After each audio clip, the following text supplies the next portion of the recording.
Tuesday, July 16th, 2024. Misty, would you please call the roll? Ms. Curler? Here. Mr. Waters? Here. Ms. Schmager? Here. Ms. Quidnow? Here. Mr. Fields? Here. Thank you. Please rise for the Pledge of Allegiance. I pledge allegiance to the flag Of the United States of America and to the republic for which it stands, one nation, under God, indivisible, with liberty and justice for all.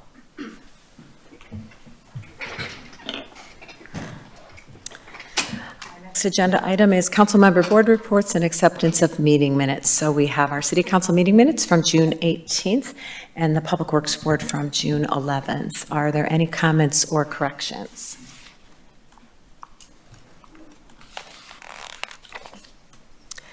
I'd like to suggest one minor correction on the City Council meeting minutes. Under our correspondence section, there's a reference to Lake Management District meeting.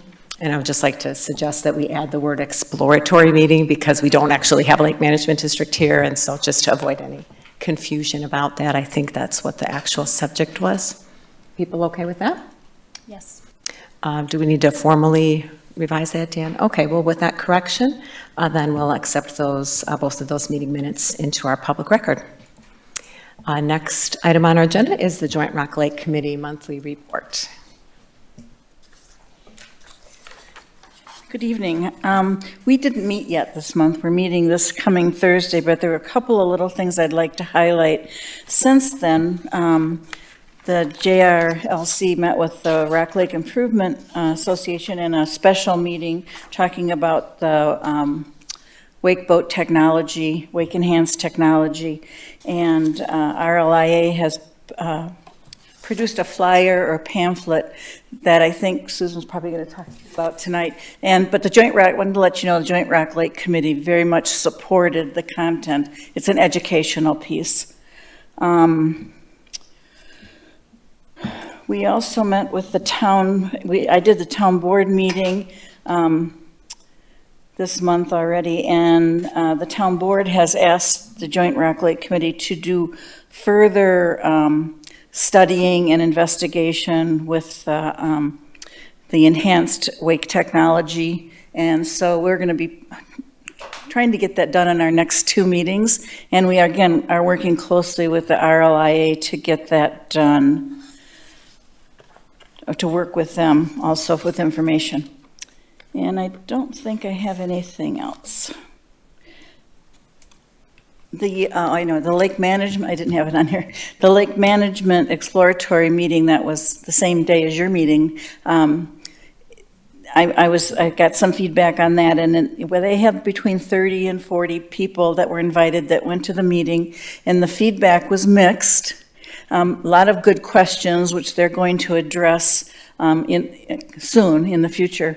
It appeared that on their survey, there was more positive for the idea of going for a lake management district than negative, whatever that's going to mean, but I just thought I'd share that with you.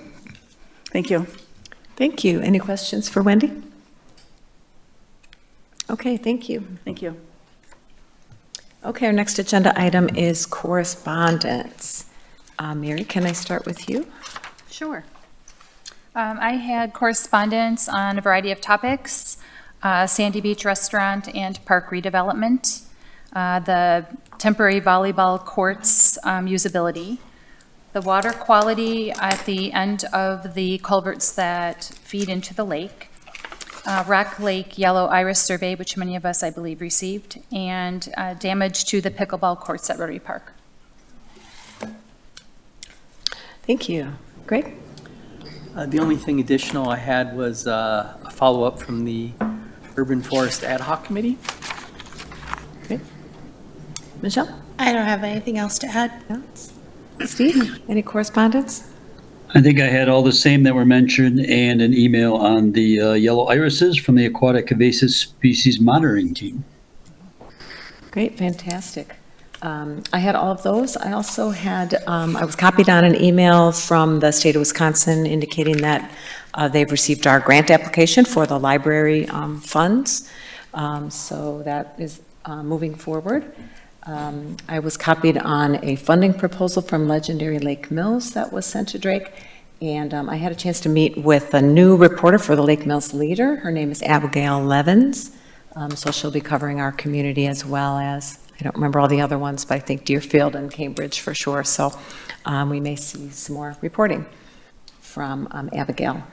I did have a constituent contact me to alert me that there was a Facebook conversation going on about Sandy Beach Restaurant, and I'm not on Facebook, so I found a way to access it, and it was really great to see that people are engaged on that, and there's lots of opinions.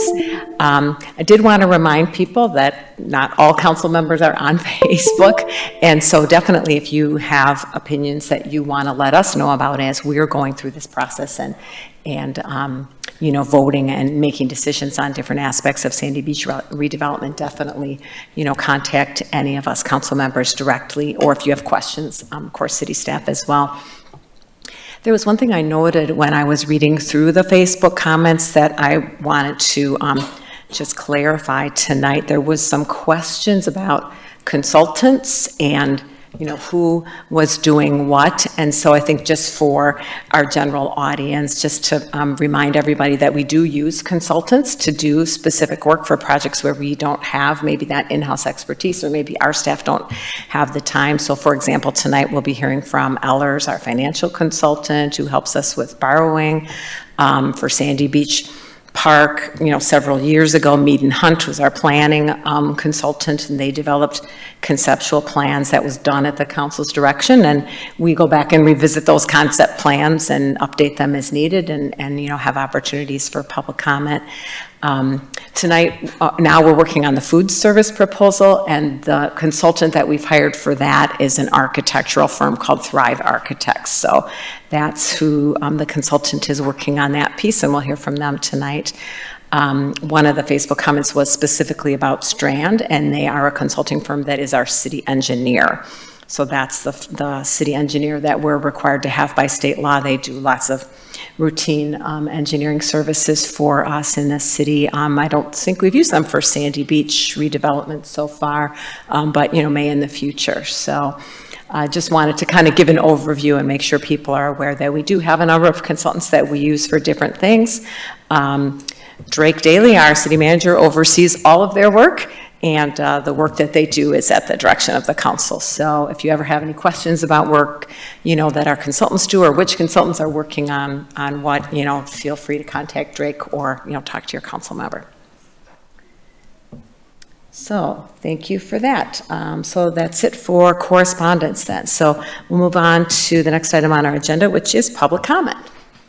So the public is encouraged to address the council at this time regarding items that are on the agenda. Public comments can also be made for items that are not on the agenda if you have registered with the city clerk before the meeting has been called to order.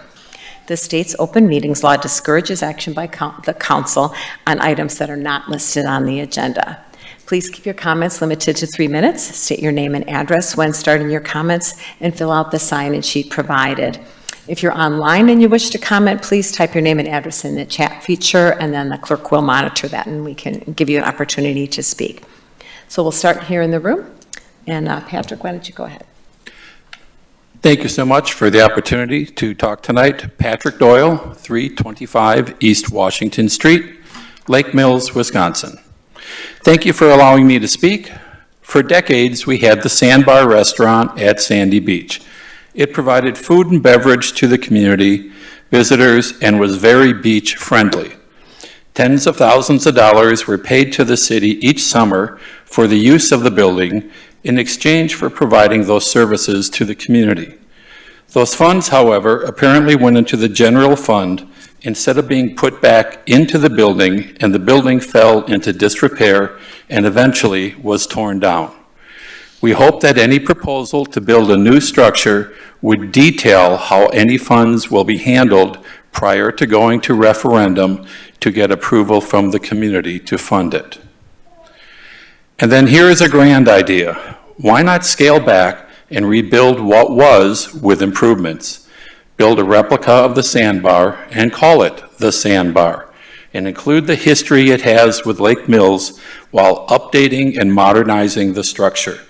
This could potentially satisfy those who long for the nostalgia of the sandbar, but also fulfill the need and desire for something new and hip. Take a second and please let that sink in.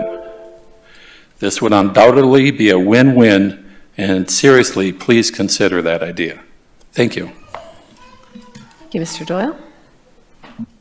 Is there anyone else who would like to speak during public comment tonight? Oh, step up, Jacob. Hello, good evening. Name is Jacob Arndt, Northwestern Masonry and Stone. 40 years in architectural stone with projects including historic preservation in England, Chicago, Minneapolis, a couple of state capitol buildings, architectural stone enrichments. I've got a lot of experience in architectural historic preservation, and I just want to say as a preliminary that we have a very special architectural stock here in Lake Mills, and that I'm not sure we appreciate that as much as we should, and fencing is an important part of architectural stock. And I'm here to ask you to not allow the changes in the fencing and to pause and to get a better system going for allowing the particular types of fencing so that we can actually respect the very special architectural stock that we have here as built during the frontier, and none of this cookie cutter stuff that we have in other towns. Lake Mills is very special in that regard, and if people do more walking, they will really appreciate the architectural stock we have in town here. It's sort of like appreciating the symphony orchestra. You need to know the instruments, the movements, and the rest of that sort of thing to have a sense of what we have. And I just want to add that our architectural stock is actually artwork that fencing has a lot of impact on our architectural artwork. And this isn't frou-frou artwork that we're used to seeing a lot of. This is artisan class artwork that is very sophisticated here in Lake Mills. And to allow plastic fencing just kind of is, I don't want to say insulting, because I think people don't appreciate the orchestration of our architecture. I mean, look at our library. Many people appreciate that. Just walking around town is another element that is an educational thing that our kids, just normal appreciation of the architectural art. So I would ask the council to take the fiduciary responsibility very seriously of maintaining this very important aspect that we have here in the Midwest, in the city of Lake Mills. I work in France, I work in England, 3 months out of the year for the past 20-some years, and I think Lake Mills, and I have 5 properties, and 5 historic properties. Mr. Arndt, excuse me, but please wrap it up. You're at 3 minutes. 5 historic properties in Lake Mills that I'm trying to keep up and maintain in the original character of it. So I would ask to take your fiduciary responsibility of the council and pause on this change in the fence ordinance before allowing Thank you, plastic Mr. fences. Arndt. Mr. Arndt, your time is up. Thank you very much. Thank you very much. Is there anyone else who would like to speak during public comment tonight?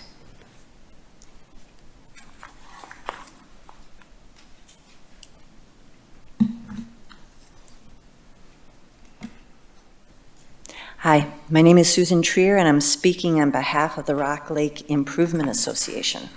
We wanted to give you a heads up about an educational flyer that Wendy mentioned that we've mailed to all Rock Lake riparians and then RLI members as well. And so, Steve, I will leave a flyer with Drake so that he could give it to you. And I just wanted to emphasize to everyone that these are voluntary guidelines. And there's a weird reverb. I don't know if you can hear that. It's bizarre. Okay, keeping it very brief because we're in public comments. Our guidelines here have 3 pillars. Basically, be mindful of other boaters and swimmers. Don't operate your boat using ballast in other lakes and then return to Rock Lake, since you'll bring unwanted invasive species with you when you empty the ballast from the prior lake and then refill in Rock Lake. I'll just note that these ballast tanks cannot be fully emptied. Several gallons of water remain in the tanks, and in fact, these tanks can't dry out, so invasive species can live a very long time in that environment. Manufacturers are aware of this problem since they encourage the use of antifreeze in the tanks over winter. And yes, this is a violation of 2 Wisconsin state laws. And then our last pillar is that when you recreate these large wakes, you do in a lake-friendly manner and that you operate within this wake sport zone that you see. And the coolest thing I want to draw your attention to is down in the bottom of the flyer in this blue. This link is an interactive map so that if you put it in your phone on Google Map, you will be able to see your boat as it approaches and stays within that zone. So it's a pretty cool function.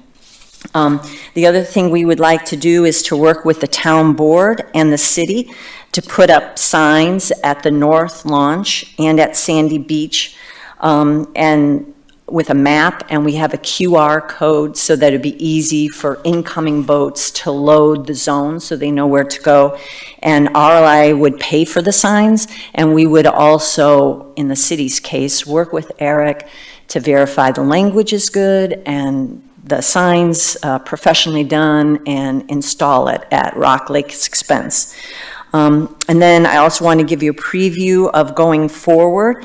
We will be launching a social media campaign on Facebook to bring residents up to speed on the issues, because Facebook is very popular around here. And then on the morning of August 17th at Corth Park's Upper Pavilion, we're going to have a speaker for a community presentation and a question and answer session.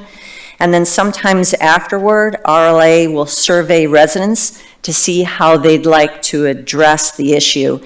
And the Joint Rock Lake Committee has indicated an interest in having a public input meeting on the subject as well. So thanks so much for your attention, and we look forward to working closely with you and the town board on this issue. Thanks. Susan, and thank you for providing these flyers to the council members. And Drake, is that correct that she would work with Eric on any posting of signs in city parks?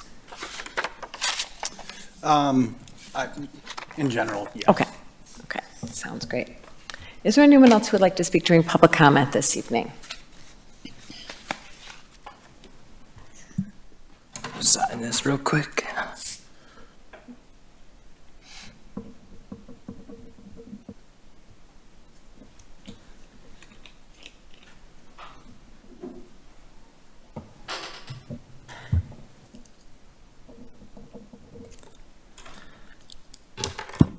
Hi, I'm Mike Whipperfirth. I live at 365 Rosewood Ave.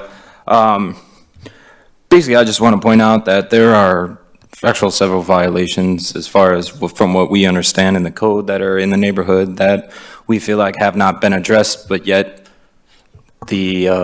our fence has been, when all we're trying to do is keep our family safe, specifically our dogs. We don't care too much about the privacy. If you want to come talk to us, that's fine. But the fence is more for our dogs, and not being able to see the people when they're in their yard keeps them in the yard. They don't want to dig, they don't want to jump. Like I said, our previous fence, our younger dog stuck her head through the pickets because we had 50% opaque, stuck his head through the pickets and broke them off. I bought new ones. I put several screws in them, and he still popped it off. So with the 6-foot fence, privacy, it'll allow them not to see the people. And even with the partial privacy fence that we currently have up right now, people still stop. And basically, by stopping in front of my dogs, you're antagonizing them. So by allowing us to have the 6-foot fence, the 6-foot privacy fence, I should say, it's going to alleviate those problems. It's going to alleviate the problems for us. It's also going to alleviate a lot of safety concerns that we have for our family. I brought up last meeting an open door policy. Would you guys feel safe if you left your doors open at night? If you left your windows open at night? If you had kids, if you had pets, would you feel safe to having your windows open at night or your doors open at night? I don't think you would. So allowing, and we've already established that where our fence lies is not a safety concern, which is what your code states. It's about the safety and welfare of the public. Where our fence lies is not a safety concern because it's on a corner lot. It's not a safety concern to impair any vision of any driving at all. All we're trying to do is protect our family. So I would urge you to allow it to by a case-by-case basis. So if the fence would impair a corner, because the code is for corner lots basically only, and it's only allowing us on the street side yard. So our backyard and our side yard is fine to have a 6-foot fence. So if you talk about aesthetics, which was brought up a lot in the last few meetings, looking at the yard, saying that having whatever a 4-foot fence is open and inviting. Well, if you're allowing a 6-foot fence in the backyard and the side yard, what is the only open part about that is my backyard. Because you're not going to be able to see my neighbor's yard. You're not going to be able to see behind my neighbor's yard. You're only allowing them to look into my yard. Mike, you're just over 3 minutes, so if you could wrap it up. Oh, yeah, sorry. So basically, yeah, I would just urge you guys to reconsider to allow it on a case-by-case basis to allow the 6-foot privacy fence as long as it doesn't impair the community as far as safety is concerned. So, thank you. Thank you. Is there anyone else in the room who would like to speak during public comment tonight? Okay, I'm not seeing anyone. Is there anyone online who would like to speak? Okay, I'm not hearing anybody. So we will close public comment and move on to our next agenda item, which is the city manager's report. And we have quite a few documents that you provided for us, Drake. Anything else that you want to share? The only thing I would mention, the city did put out some communication on it, is we did experience some extensive damage to one of the piers at Sandy Beach, which has made it non-repairable, which means we'll have to find a replacement. The current lead time for replacement of the same style of pier that's been in there for the last 3-4 years is a 3-month lead time. So we're looking end of September, early October at the earliest that we can obtain it. So Director Schreiner is investigating other options, other designs, other piers that are available to try and get one in sooner. But at this point, we're operating at 50% capacity at the Sandy Beach launch. So it's unfortunate, but Director Schreiner will continue to look for solutions that can get something in earlier. But we can't guarantee that we're going to be able to get a pier back in before the end of this season. Thank you for that update. Mary? I have a question. I'm curious on your thoughts. I have seen boat trailers utilizing the side that does not have a pier, and I'm curious on any concerns on safety or other issues that might arise because of that. I know there was a crane there. I don't know if it's still there, but there was still a double lane utilization over the weekend, and so it wasn't roped off or anything. I'm just curious if there are any concerns there. I'd have to talk to Director Schreiner. I guess I imagine it's not incredibly convenient to try and get into the watercraft when you're launching without a pier. I am not an expert on whether there'd be a safety concern there. You're not, as long as you're launching safely and aware of your surroundings, I would imagine that you can mitigate that to some degree. I know people were using the barge. That I'm not sure if that barge is still there today or not, but I imagine it won't be there permanently, so that's not going to continue. People aren't going to be able to use that kind of ad lib solution. We haven't closed off Sandy Beach. Director Schreiner hasn't indicated to me that he needs to rope off that area, so at this point, no one has communicated to me that there's a safety concern with utilizing the capacity of the launch, but there is not a pier to assist in doing so. Thanks. Thank you. Any other questions for Drake on any of the documents? Only other thing I would note, I saw the city posted that there's a high wind brush pickup again this week after the recent storms. So thank you to our public works staff. They've had to do that a few times this year already. So thank you for making that available. Okay, if we have no other questions, we will move on to council business then. So our first item is a consent agenda. It includes confirmation of my recommended appointments for 3 individuals to vacancies on some of our boards, Class A licenses for Walgreens, electronic vaping license for the Parlor Corrective, a liquor license, a premises amendment for Patrick's Barcade. So the way this consent agenda works is any member can request to have something removed. If nobody does that, then I'll just be looking for a motion to approve the consent agenda. I'd like to move to remove the electronic vaping device license from the consent agenda. Okay, so we'll move, I guess it's letter or number 3, and we'll remove that and discuss that separately. Any other requests for removal? Okay, can I get a motion for approving the consent agenda for items 1, 2, and 4? Move to approve the consent agenda, items 1, 2, and 4. Second. Okay, motion by Mr. Waters, seconded by Ms. Quidnow. Misty, can you call the roll for the consent agenda for items 1, 3, and 4? Sorry, 1, 2, and 4. Mr. Waters? Aye. Ms. Schmager? Aye. Ms. Quidnow? Aye. Mr. Fields? Aye. Ms. Curler? Aye. Motion passes 5-0. Okay, is there a motion to approve the electronic vaping device license for Parlor Corrective? I'll make the motion to approve the application from the Parlor Collective Tobacco for discussion. I'll second for discussion.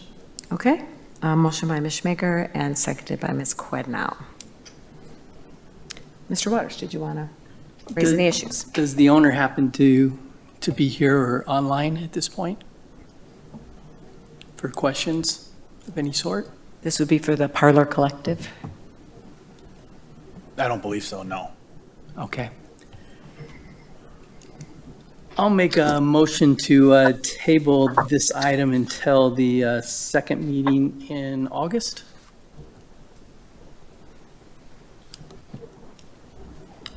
Is there a second?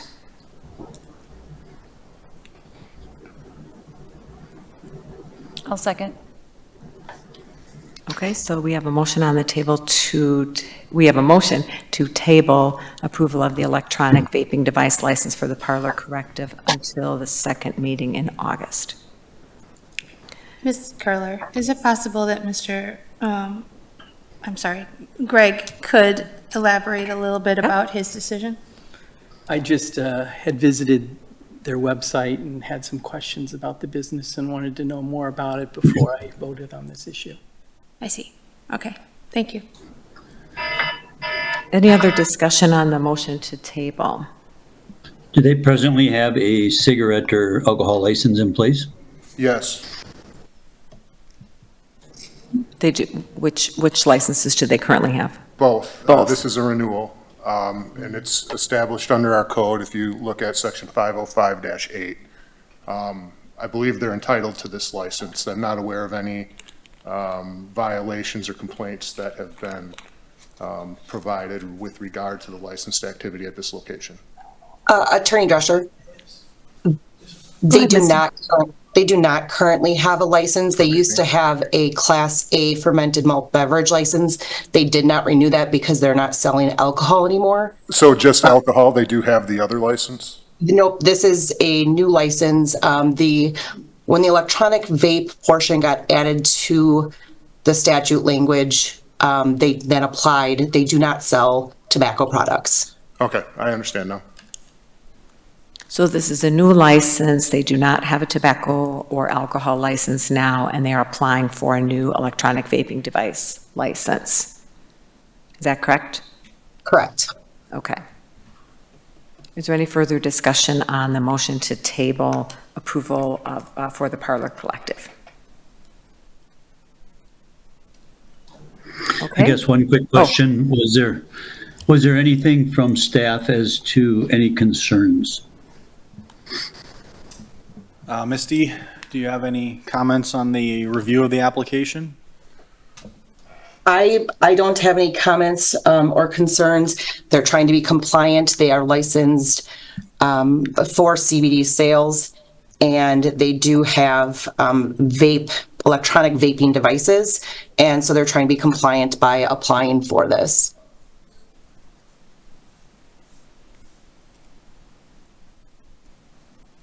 Thank you. Any other questions or discussion?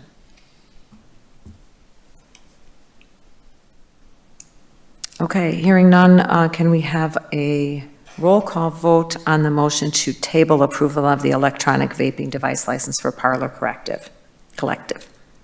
Ms. Schmager? Aye. Ms. Quidnow? No. Mr. Fields? No? Ms. Curler? No. Mr. Waters? Aye. Motion fails. Okay, so we have a motion on the table to approve the electronic vaping device license for the Parlor Collective. The motion to table failed. So is there any further discussion on approving this license? Okay, hearing none. Oh, sorry. Go ahead, Greg. So my understanding is this license is not for tobacco, it's only for vaping devices? Correct. So as I look at their website, it's a vaping, You can vape CBD it's vaping the CBD products basically, right? and the Delta 8. Okay, thank you for clarifying. Yep. Okay, any further discussion on the motion to approve the electronic vaping device license for Parlor Collective? Okay, hearing none, can we have a roll call vote, please? Ms. Quidnow? Can you repeat what it is that we're voting Oh, on? we are voting on whether to approve an electronic vaping device license for Parlor Collective, so I would be yes to approve it. Aye. Mr. Fields? Aye. Ms. Curler? Aye. Mr. Waters? No. Ms. Schmager? Aye. Motion passes 4-1. Okay, thank you. Our next agenda item is Resolution 24-47, which is recognition. Well, I'll have Misty read the title for us. City Council Resolution 24-47 in appreciation of public service to the City of Lake Mills from Mark Yandre. Okay, thank you. It doesn't look like Mark is here tonight, but I will really quickly read this resolution. People may remember that we recognized him a few months ago because he also served as our Assistant Fire Chief. But his, I guess you could say, full-time job for 32 years was working in our Streets Department. So we have a resolution which I'll read and then I'll ask for a motion and votes.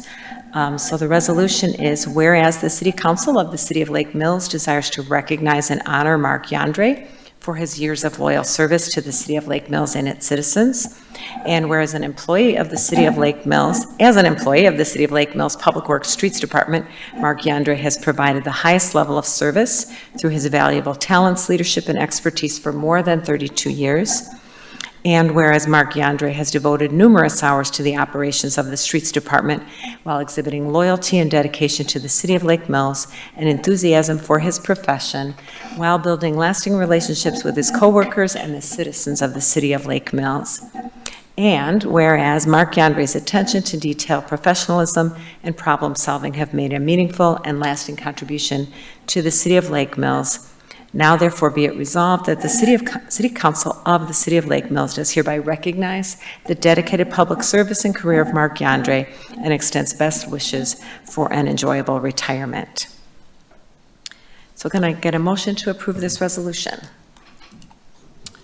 Motion to approve the appreciation of public service to the City of Lake Mills from Mark Yandre. Second. Oh, I think Mary beat you there, Steve. So we've got a motion by Mr. Waters, seconded by Ms. Schmaker. Is there any further discussion or comments that people would like to share? It's hard to get in there.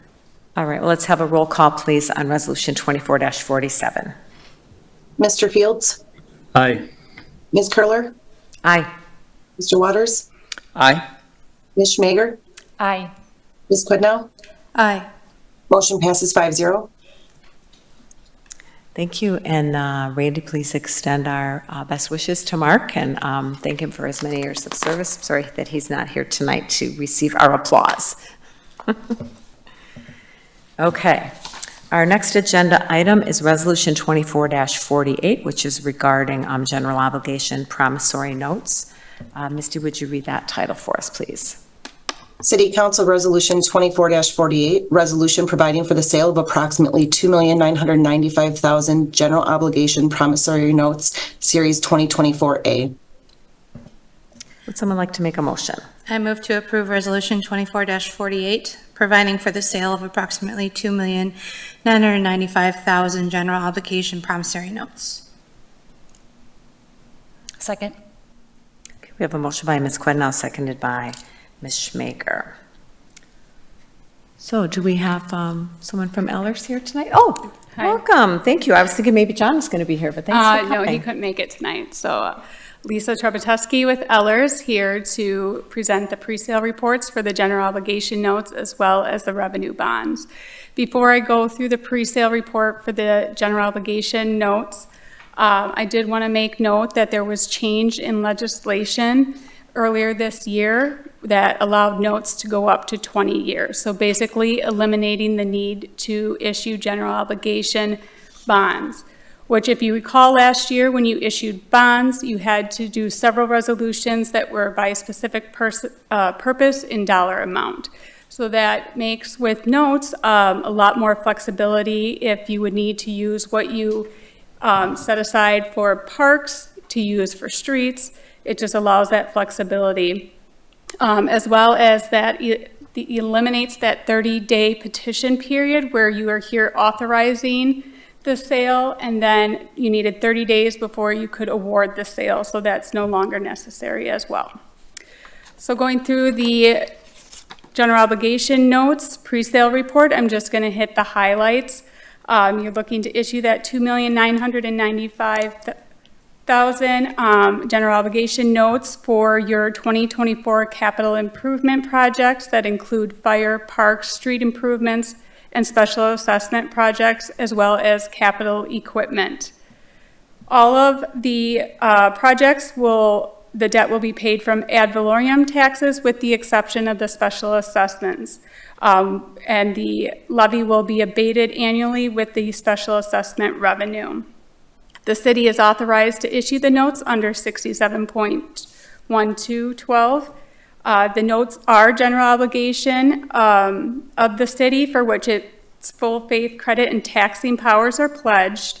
You are limited to 5% of your equalized value in general obligation debt. With the issuance of the general obligation notes, you'd have approximately 22 million outstanding, which is approximately 49% of that limit. You are left with about 23 million of residual capacity to issue general obligation debt.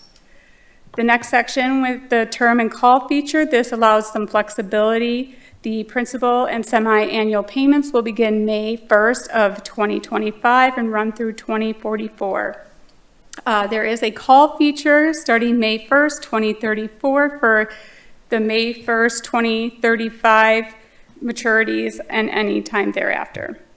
This is bank qualified, meaning the city is not looking to issue more than 10 million of tax exempt debt. The city is currently rated by S&P at a AA negative, and this issue will be rated as well. Our basis of recommendation for issuing the open market securities is that it offers the lowest cost of financing. The next few sections talk about the method, a premium, and other situations, and this is how we typically market the bonds or the notes for positive pricing results, and it broadens who can bid on the notes. We did review your existing debt and did not find any opportunity for refunding. You are subject to continuing disclosure, and you are contracted with us as your dissemination agent.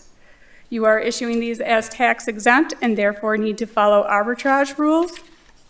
And we do assist with the investments of the proceeds. The risk factors listed under here, if you should not have sufficient special assessment revenue, you would need to levy a tax to make the debt payments. The last section is just your other service providers, which is your bond counsel, paying agent, and S&P as your rating agency. The following page includes the schedule for this debt issue, which we're here tonight to do the pre-sale, authorizing to move forward with the sale. We will conduct a due diligence call to review that official statement, which goes out and the underwriters use to bid on the notes. The call with the rating agency, both of those will occur the week of August 5th. We'll distribute that official statement August 12th and take bids on August 20th, and then be back that night to present the results. And you should have your funds approximately September 12th.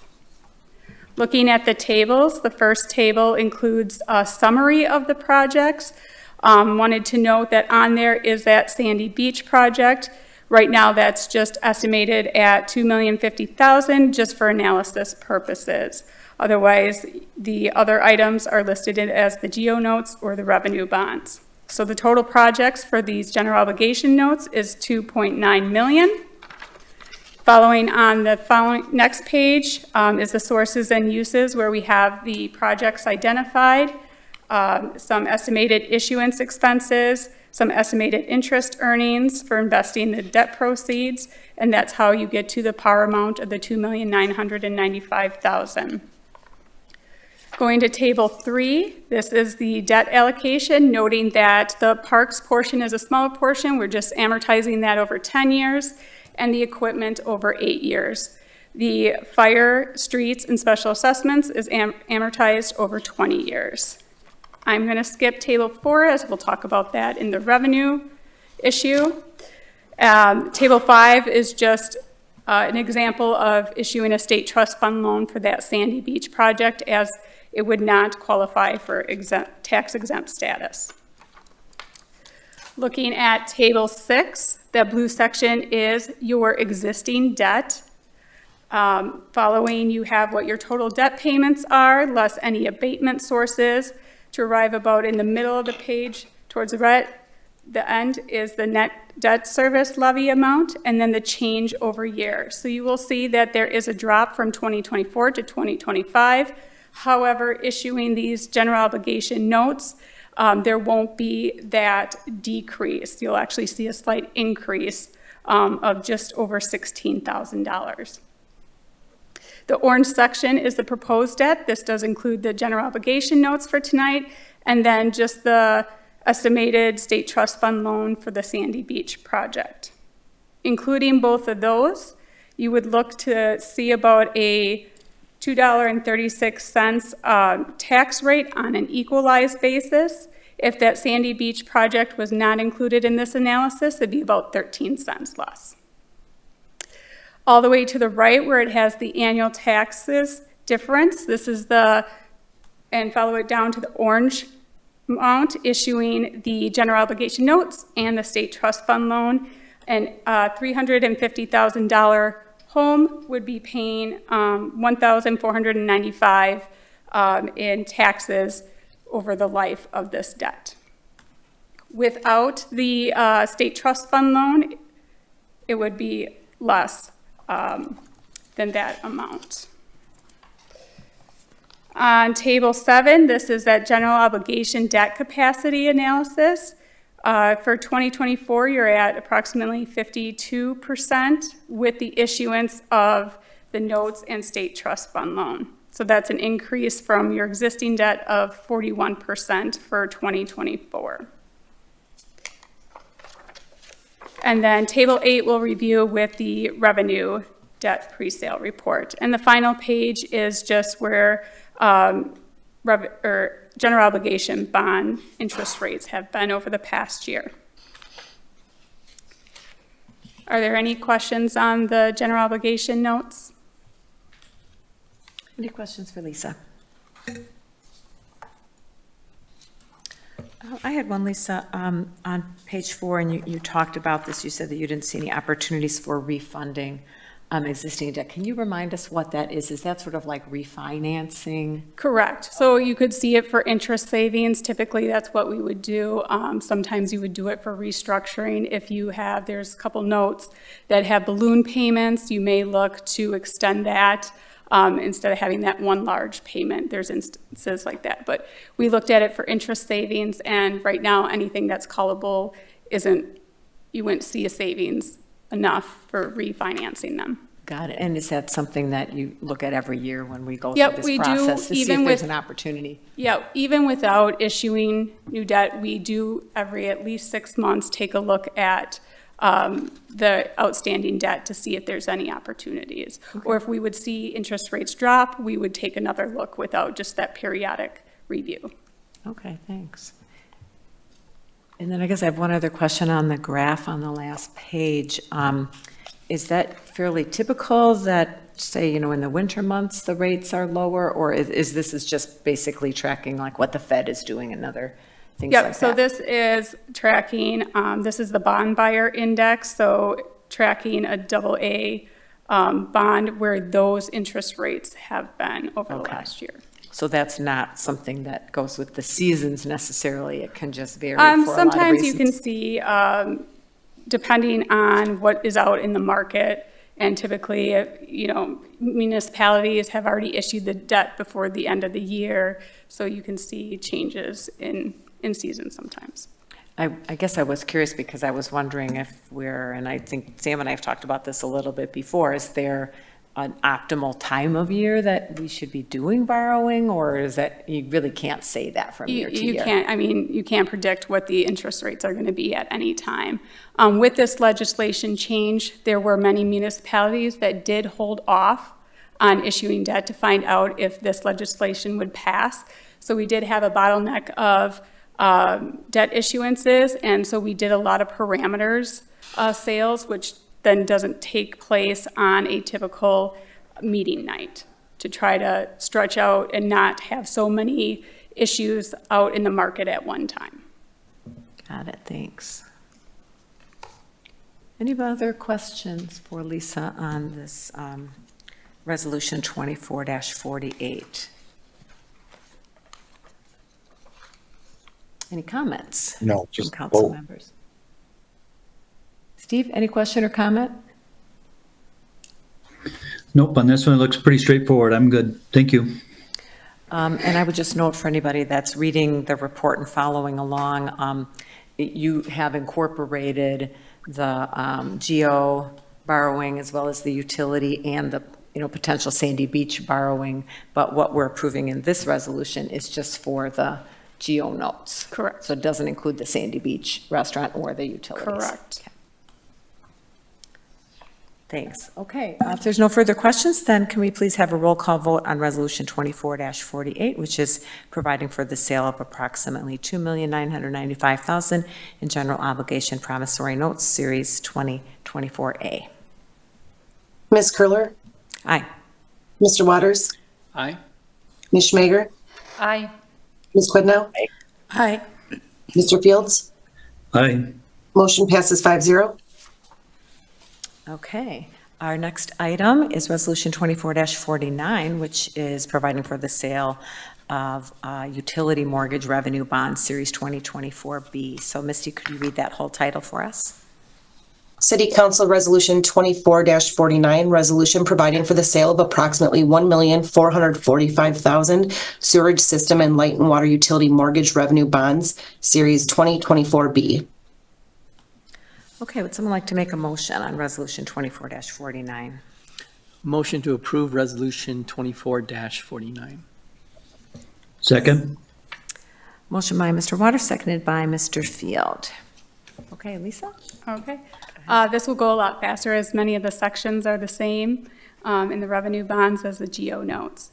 So the revenue bonds, you're looking at the $1,445,000. This is for your electric, water, and sewer projects that are in your 2024 CIP. The authority for you to issue these revenue bonds is State Statute 66.0621. You are pledging the revenue of the electric, water, and sewer to pay for the debt payments. I am going to skip over to the rating section. Your utility is rated. It's rated at an A- by S&P, and again, we'll go through the rating process through this debt issuance. Jumping to the risk factors section, again, should your revenues not be sufficient to pay this, the city is obligated to levy a tax to make the debt payments.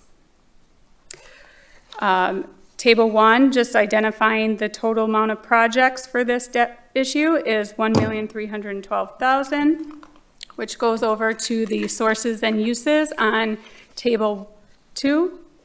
And with that, you have your projects on top, then you do have that debt service reserve requirement that you need to have, and so you're just adding about $40,000 to this debt issue for that. Estimated cost of issuance, as well as the estimated issuance or interest earnings, brings you to that par amount of the $1,445,000. We can skip to Table 4, which is the allocation of the revenue bonds. You'll note that the water and sewer portions are very small, so that's amortized over 2 years versus the electric portion over 20. Then we can skip all the way to Table 8, and this is the debt coverage requirement that you are needing to maintain net revenues that are 1.25 times your annual debt payment. You can see that it is sufficient, and that is a benefit of having a combined pledge for the utilities. So I will take any questions. Any questions for Lisa on the proposed utility revenue bonds? Nope. No? Okay, well then can we have a roll call vote, please, on Resolution 24-49, which is providing for the sale of approximately $1,445,000 in utility mortgage revenue bonds, Series 2024B. Mr. Waters, Aye. Ms. Schmager, Aye. Ms. Quidnow, Aye. Mr. Fields, Aye. Ms. Curler. Aye. Motion passes 5-0. Thank you. Our next item is Resolution 24-50, which is a privilege in the street for Water Street Ventures. Thank you, Lisa, for being here. Misty, can you read Resolution 24-50 title for us? City Council Resolution 24-50, authorizing the granting of a privilege in the street for prohibited encroachment or encumbrance in the right-of-way at 106 Water Street. Thank you. Would someone like to make a motion? Go ahead. You go. I was just going to make a motion to approve Resolution 24-50, privilege in the street Water Street Ventures LLC at 106 Water Street. Second. Motion by Mr. Waters, seconded by Ms. Quednow. So I guess we'll turn it over to staff to fill us in on this proposal. If there's specific questions you have, we have both Randy and Troy here tonight. Per ordinance, the Director of Public Works issues a recommendation to you, which is a recommendation to approve. The general consensus is that this project will improve the area, and that the privilege in the street is a necessary component to make the project viable for the applicant. If you'd like, Randy or Troy can come up to give some more information on what exactly is being done. They've both been working on this and are familiar with the project. So it's what the council, how much information the council would like, we can provide. Great. It would be great if we could get a quick synopsis of the project.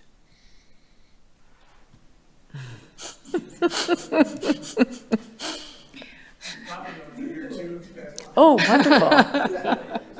Oh, the Tiltons are here? Yeah. Oh, wonderful. And if you'd like to speak, we can certainly recognize you as well. But why don't you go ahead first, Troy? Sounds good.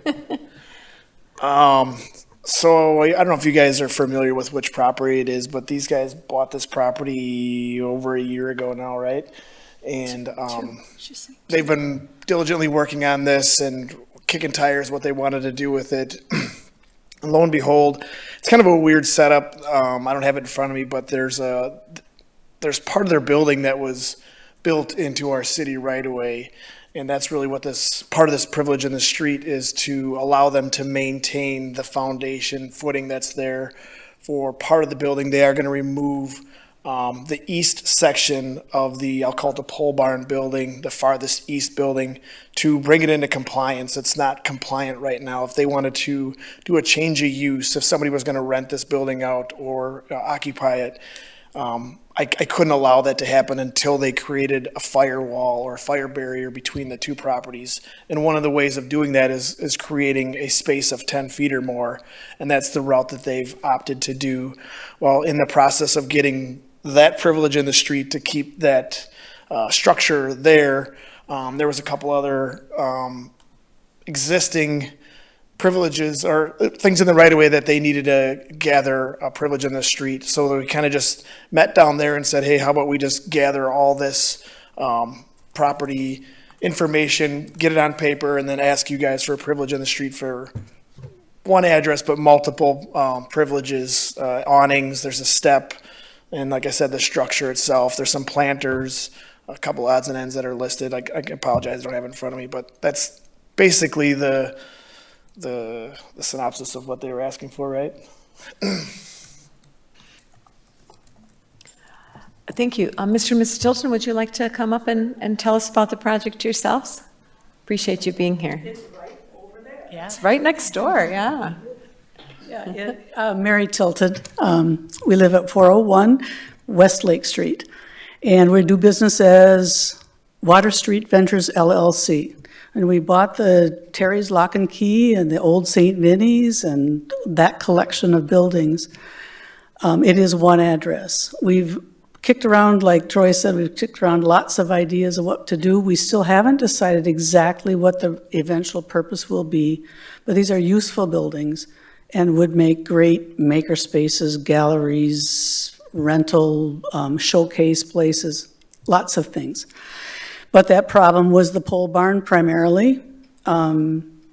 So we've decided to remove it fundamentally, but we still have this 5 feet, which it was built on, and we can't figure out when or why that happened, but it was built on city property.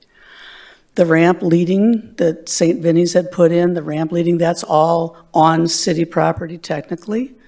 There was a piece of that property that was vacated, so there's that little jump out where the St. Vinny's building was built.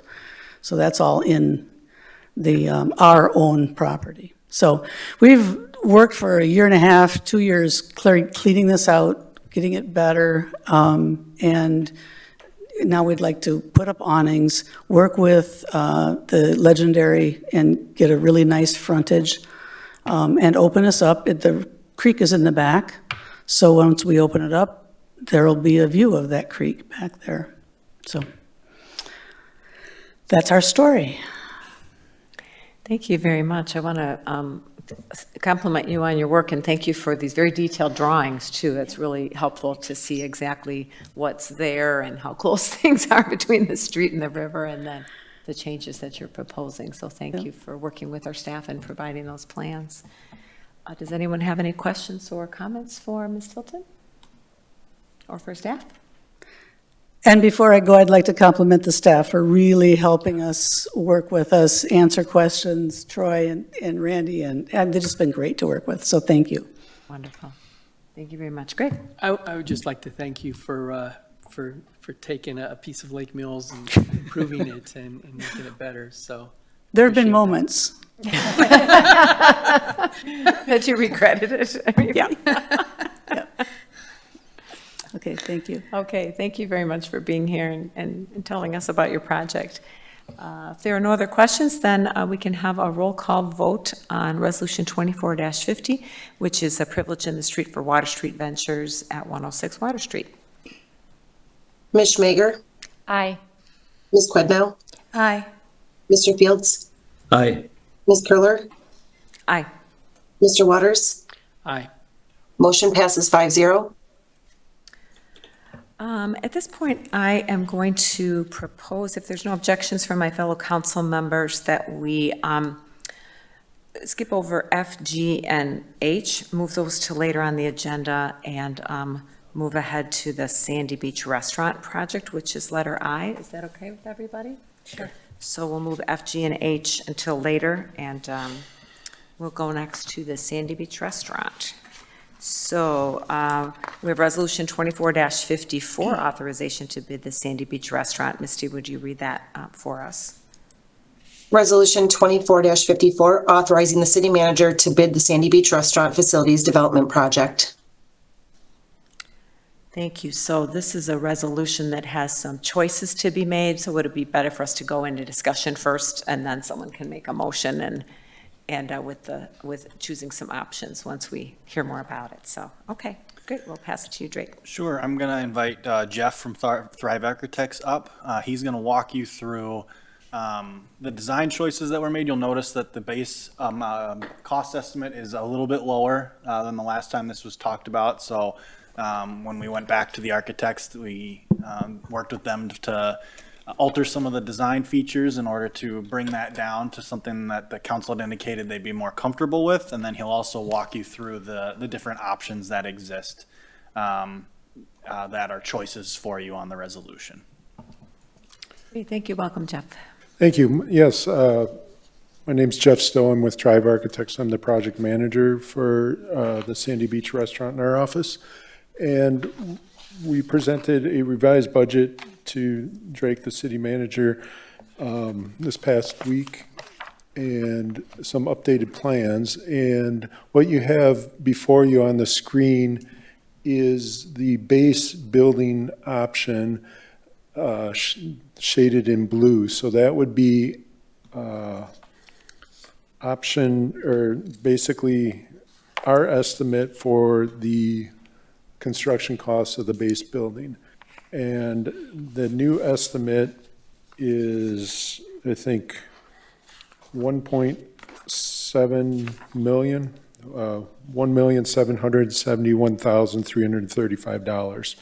That came in a bit lower due to some cost-saving measures we looked at from our last meeting, as Drake indicated. I'll get into those in a minute, but the options are, on the base floor plan would include the entire restaurant. The hatched area in red on the screen is the alternate for providing a Lula elevator, which would allow accessibility to the second floor. If we can advance to the next plan, This is the second floor, and this is where there's several other options to consider. The red would be an expanded second floor eating area on the interior of the building. The green portion is a expanded second floor deck area. And then if we can go back to the first plan slide, the yellow is the fourth option for an expanded outdoor deck area leading to the parking lot instead of a just simple concrete walk.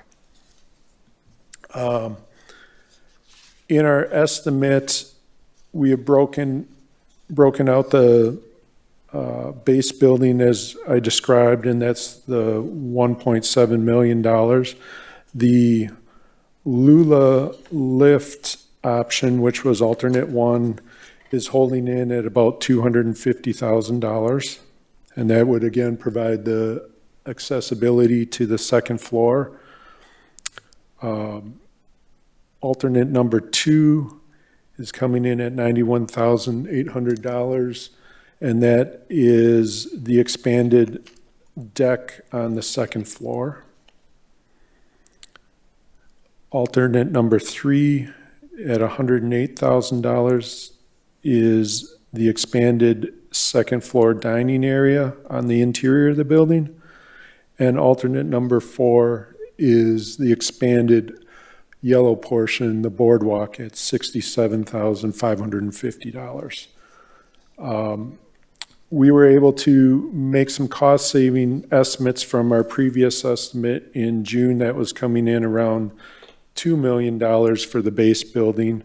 By taking a closer look at some of the design elements and also talking to some other estimators that we use as consultants ourselves to hone in with more recent construction data costs.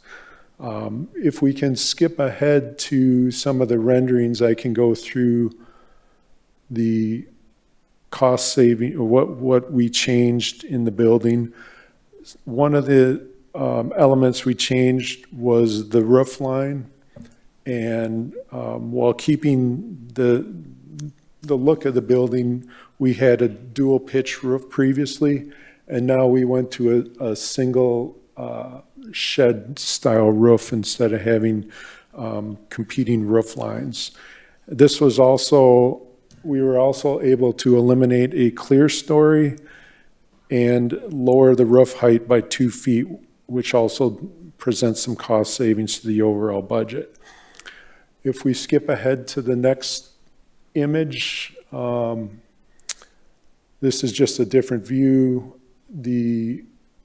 Previously, the back side had a clear story with another angled roof element. And I apologize, we don't have those comparative slides for you, but as you can see, the overall look of the building is relatively the same as it was previously. Let's proceed to the next slide. Let's skip one more. On this one, we were able to also lower the second floor height. Previously, it was about 15 feet, and we dropped it down 2 feet to 13 feet, which took out some additional structure and overall building height to, bring in some cost-saving measures. Those, I guess, are basically the summary. Oh, the other thing we did was the overhead doors, or the windows that are shown there. Previously, all of those were operable overhead doors, and currently now only 2 of them on the lower level and 2 of them on the upper level are operable. Otherwise they're fixed windows. And in discussion with the restaurant operator, they felt that was a good compromise to save some money as well. So on that, I guess I can take any questions you have, but really, I guess again, making these efforts, we felt, we heard you last time to try to, bring the cost of the building in, but try to maintain what we had originally designed, and just looking at it from a value engineering perspective. I would add, we did instruct the architect to focus on, more easily attainable and longer lasting building materials, as well as have budget in mind when doing so. So I know some of you may have received comments about the exterior building materials or things of that nature. We certainly could have incorporated more masonry or more natural wood features, things of that nature, but that certainly would have increased cost and increased future maintenance as well. So there were choices made along the way as well. Door there for the operators to get to and from both sides of the bar. Basically the two in the center would be roll-up overhead doors, I believe, at this point. But at this point, we can look at which ones operationally with the restaurant operator would be more beneficial to them as well. Is there an entrance on that side from the beach area to go in, or is it only from the back by the parking lot? No, there's two. If you look on the right-hand side there, the one set of windows there, there's a door there for people to get in on the side facing the beach as well. Okay. I wasn't sure if I could see it in the rendering, so I just thought I'd ask. I believe we also switched the doors to a manual operation rather than automatic as a cost-saving measure as well, which the restaurateur mentioned would not be an issue for them. Well, and I was thinking about the garage doors because I was eating at Qdoba the other day, and they have those garage doors, and they hardly ever open them. And the reason why they hardly ever open them is because of insects and rodents. So I just wasn't sure if that was going to be a concern of the restaurateur, given that it's, close to nature, if that's something worth considering. Yeah, they've indicated they like the option to be able to open them, but when and for how long to have them opened would be at their discretion. Obviously. Jeff, I had a question about the, I guess at the east side of the building, what's shown in this diagram on the left, the one that we're looking at. So the second floor, where it's got the colorful covering, that's one of the extra features that's priced out, correct? And then underneath it, sort of a boardwalk decking type of an area, that's another optional feature. So did I hear you say that if we didn't do the boardwalk, kind of decking feature, that would be a concrete walkway instead? Yes. Sort of a sidewalk? Yes, most kind of a thing? likely.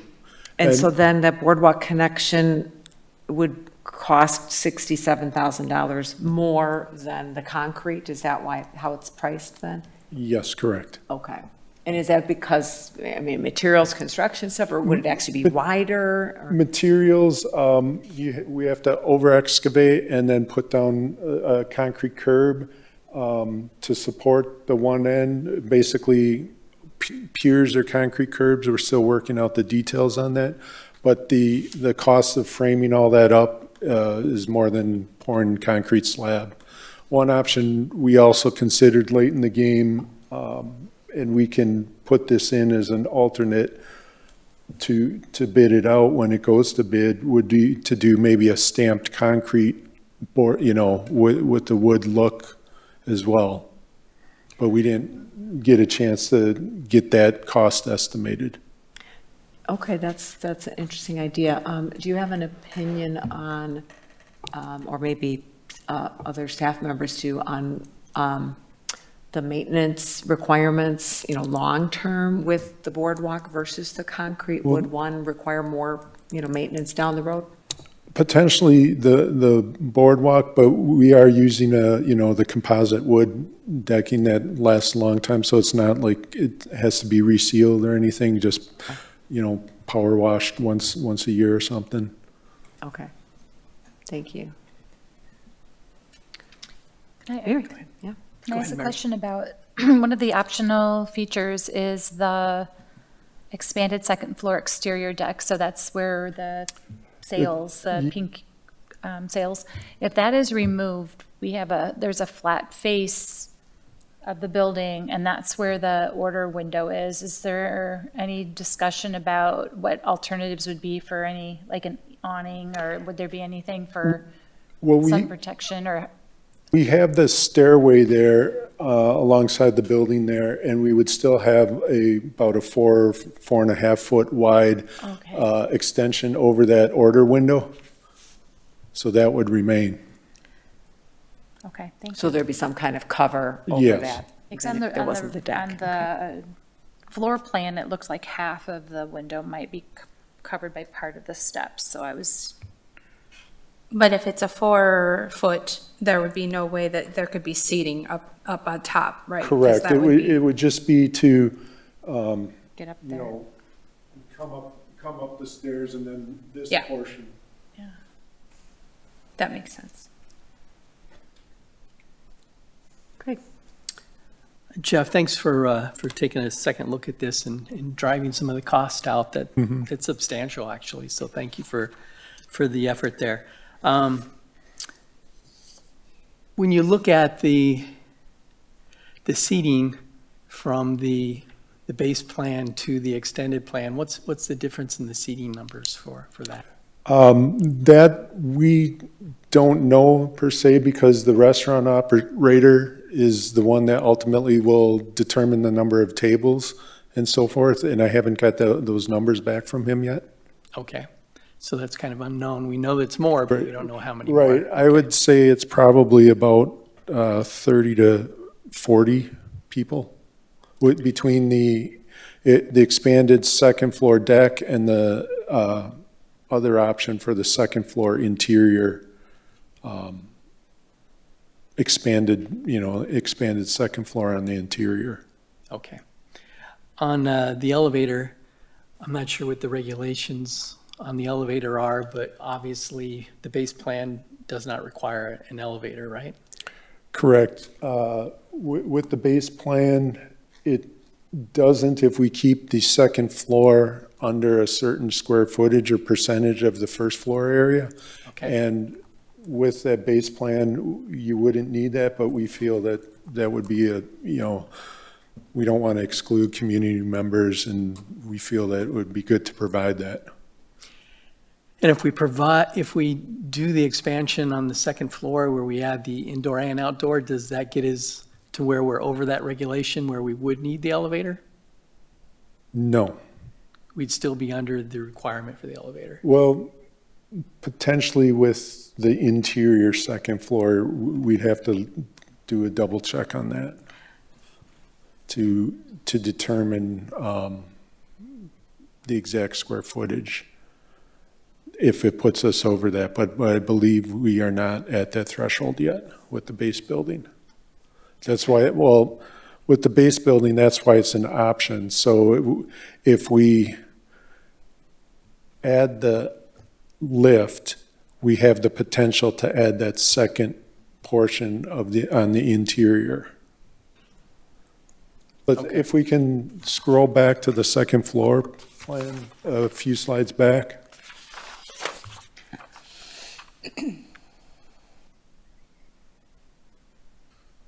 I think one more. That's it. Can you bring up the budget plan? The floor plan budget, I'm sorry. It was, The first presentation. yeah.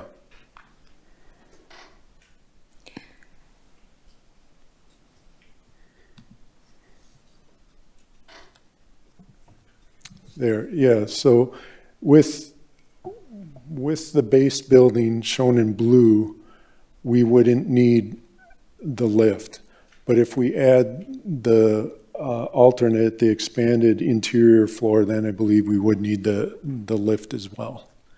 Or the same thing, if we add the exterior second floor, we probably need the lift for that as well? With the combination, I apologize, I should have those numbers, but I don't off have those handy, so I'd have to look at that and get back to you.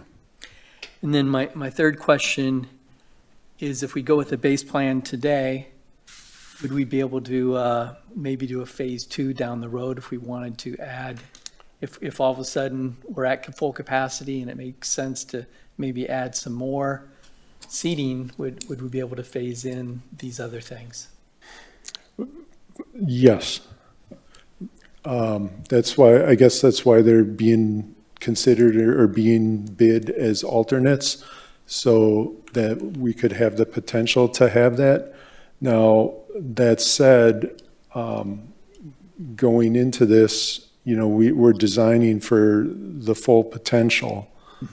And then it would be a matter of later on down the road, getting those permitted, and there'd be some additional costs at that time. But Okay, great, thank you. Michelle? Wouldn't it make more sense to put the elevator in, or the lift, as you call it, in the base plan? And then if there was going to be more expansion of square footage, that it's already there.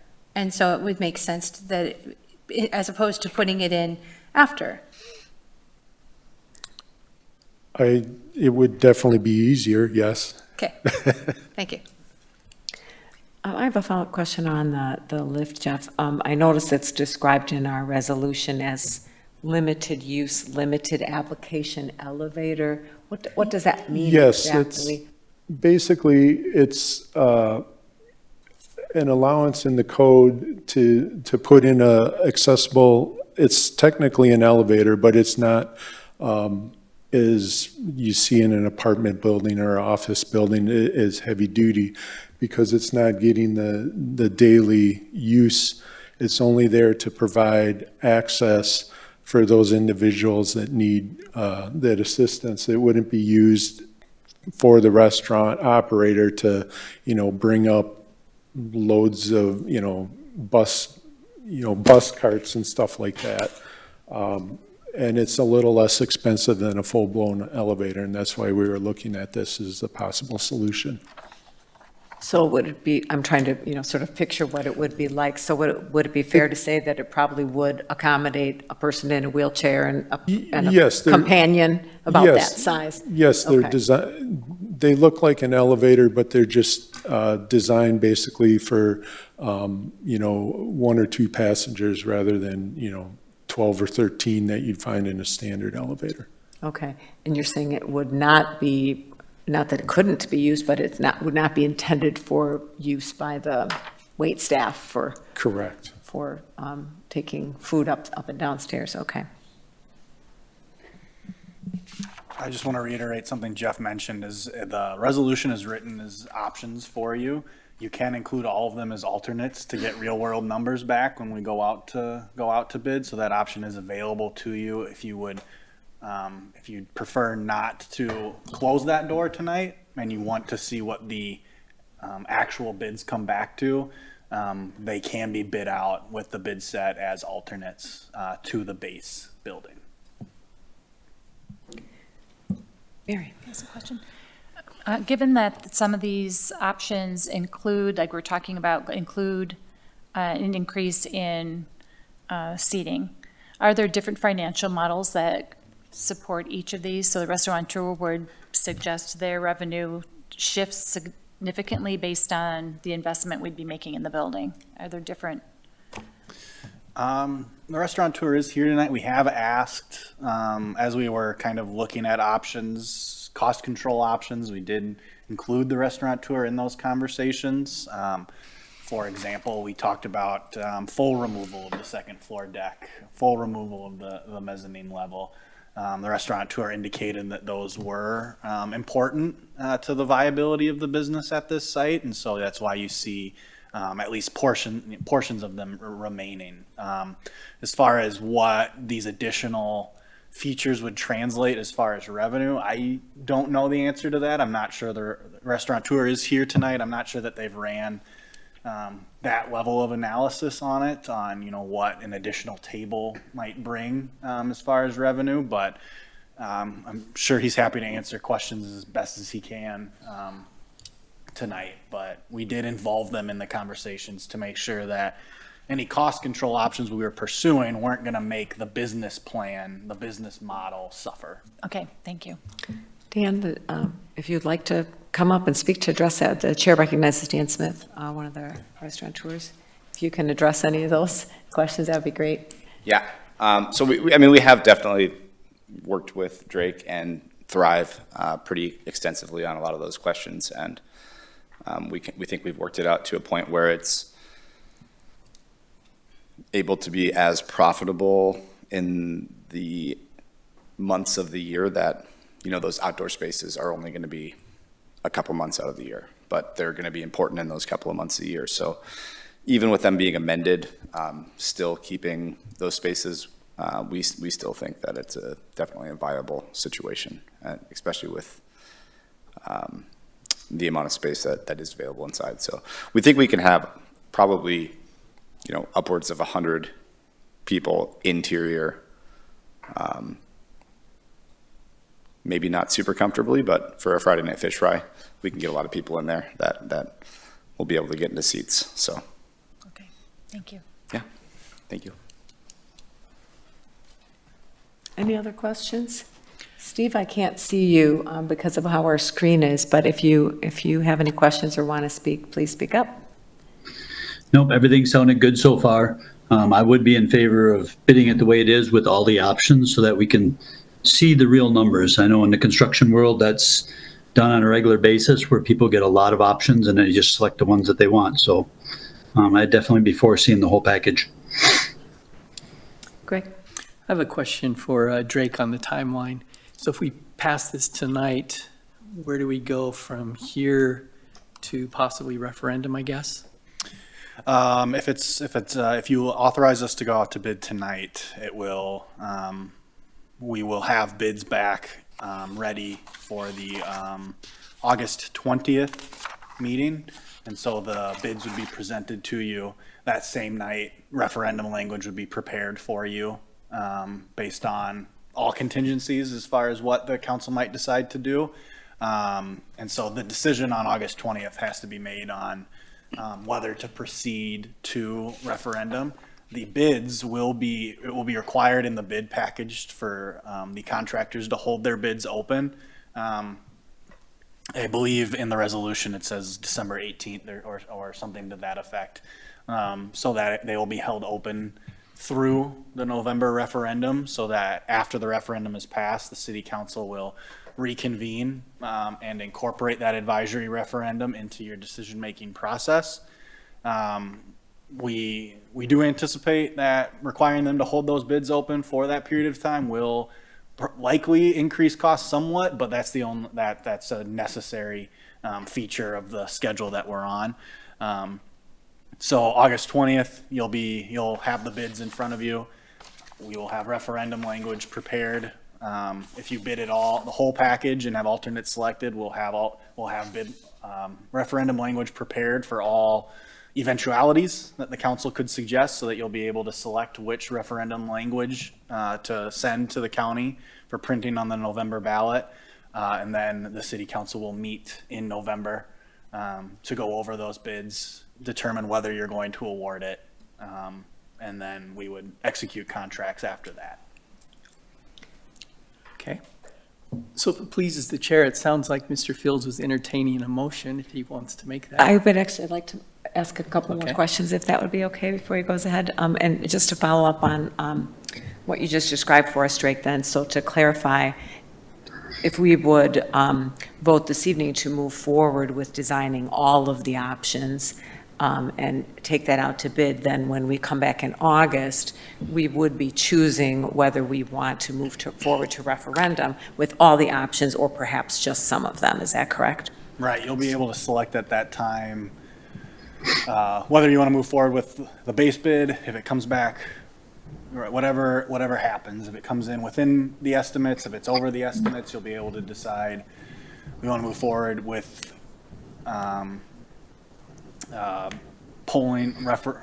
gauging the voters' interest in just the base bid, or whichever of those options you choose to incorporate into that base bid, we can write that referendum language to reflect what you want to present to the voters.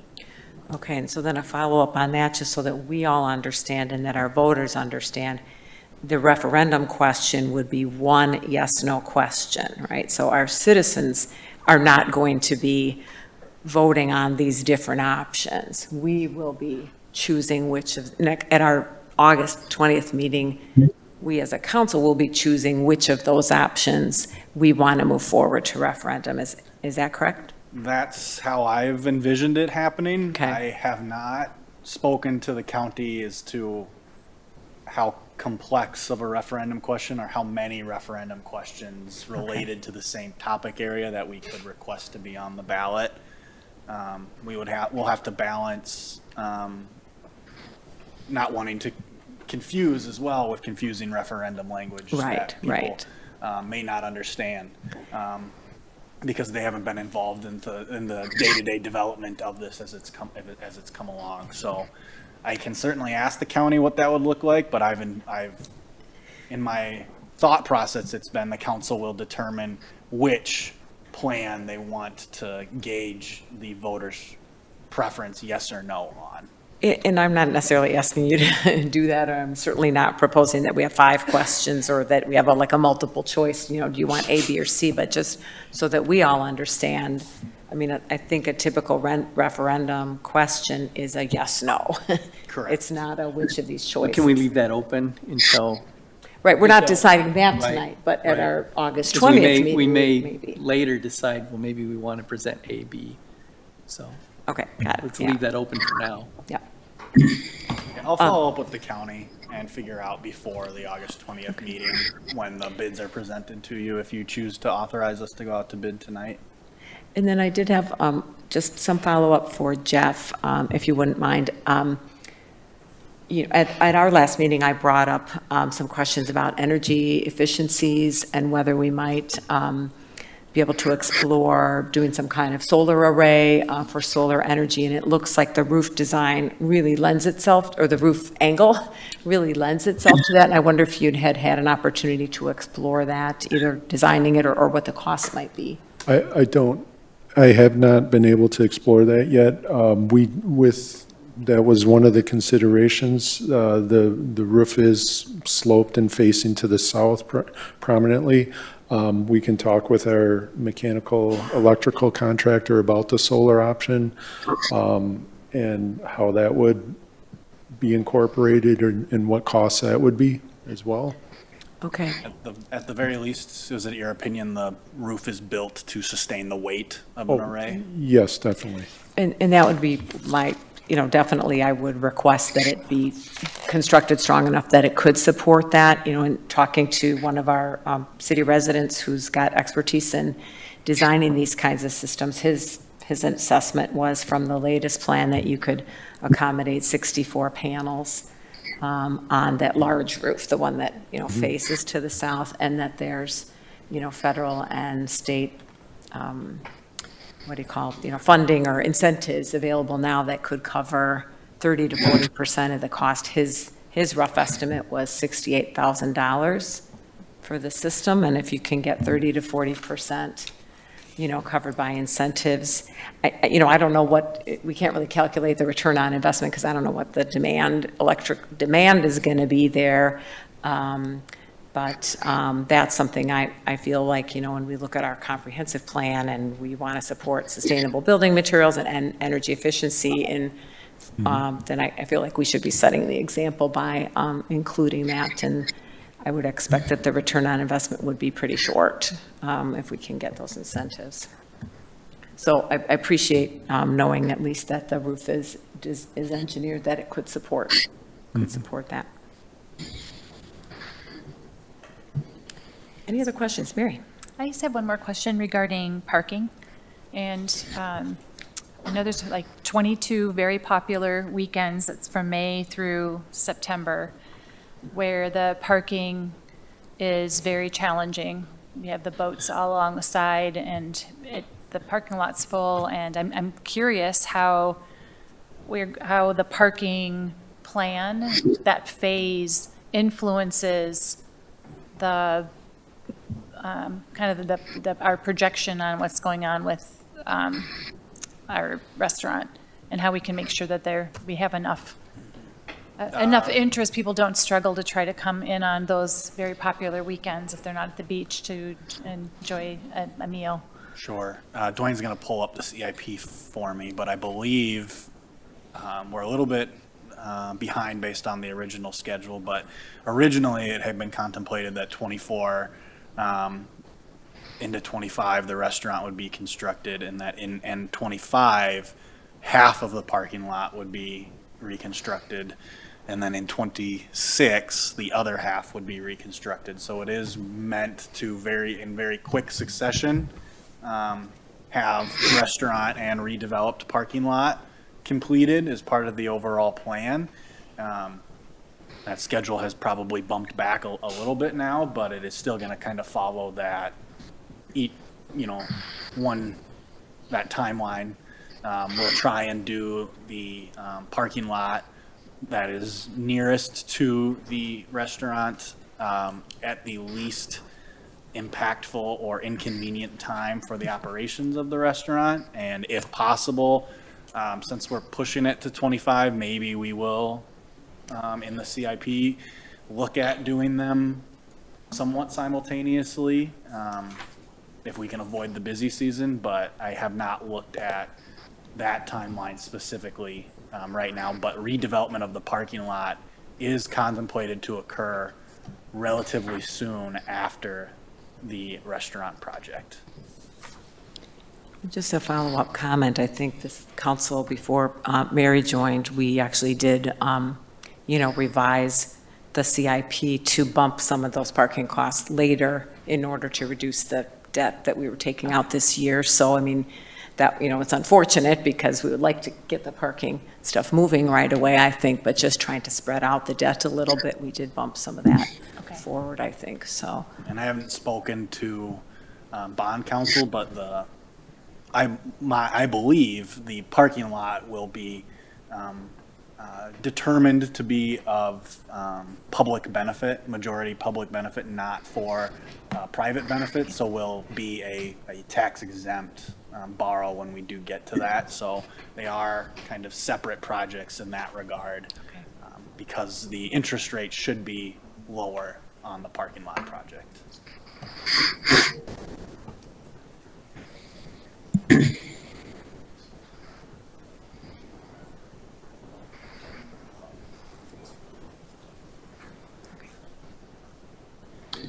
Any more?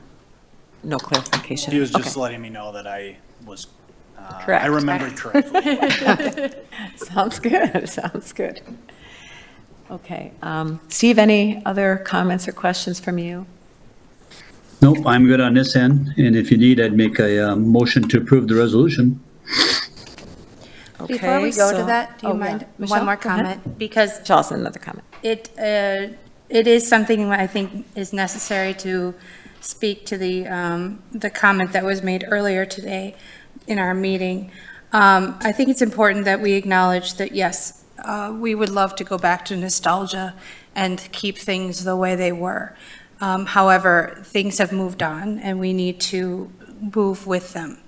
The restaurant that is proposed that you've done an excellent job of creating, and the one that the restaurateur is planning on making happen, is, I think, the next phase in our nostalgia.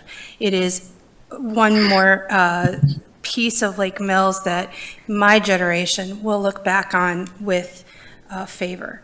And so, as much as I understand, and I was around to see Sandy Beach Restaurant, the Sandbar, I understand the nostalgia.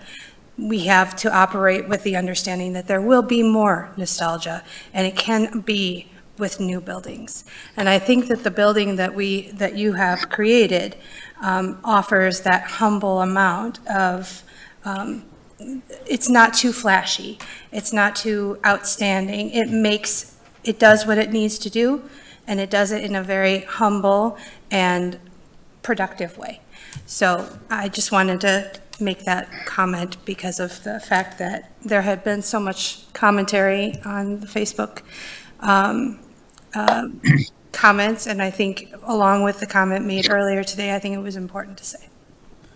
Thank you. I would just add that when designing this and speaking with the restaurateur, the city council had made clear, at least in my opinion, to us that you were seeking a year-round facility. Yes. And that in speaking with the restaurateur, that if you wanted, a year-round facility, that facility is going to look much different than a facility that's only going to be open seasonally in the summer months. And so a year-round facility requires, in general, a more robust building than a seasonal one does, with more space and more amenities in order to make it an attractive place for people to return to, and for the restaurateur to be able to host events and other things like that to keep the business viable throughout the year. So that was a conversation that, if the city council had originally said we would like only a seasonal facility, it would maybe look different than what's before you today. But in order to make sure that the business is viable and that it can support a year-round business, hopefully,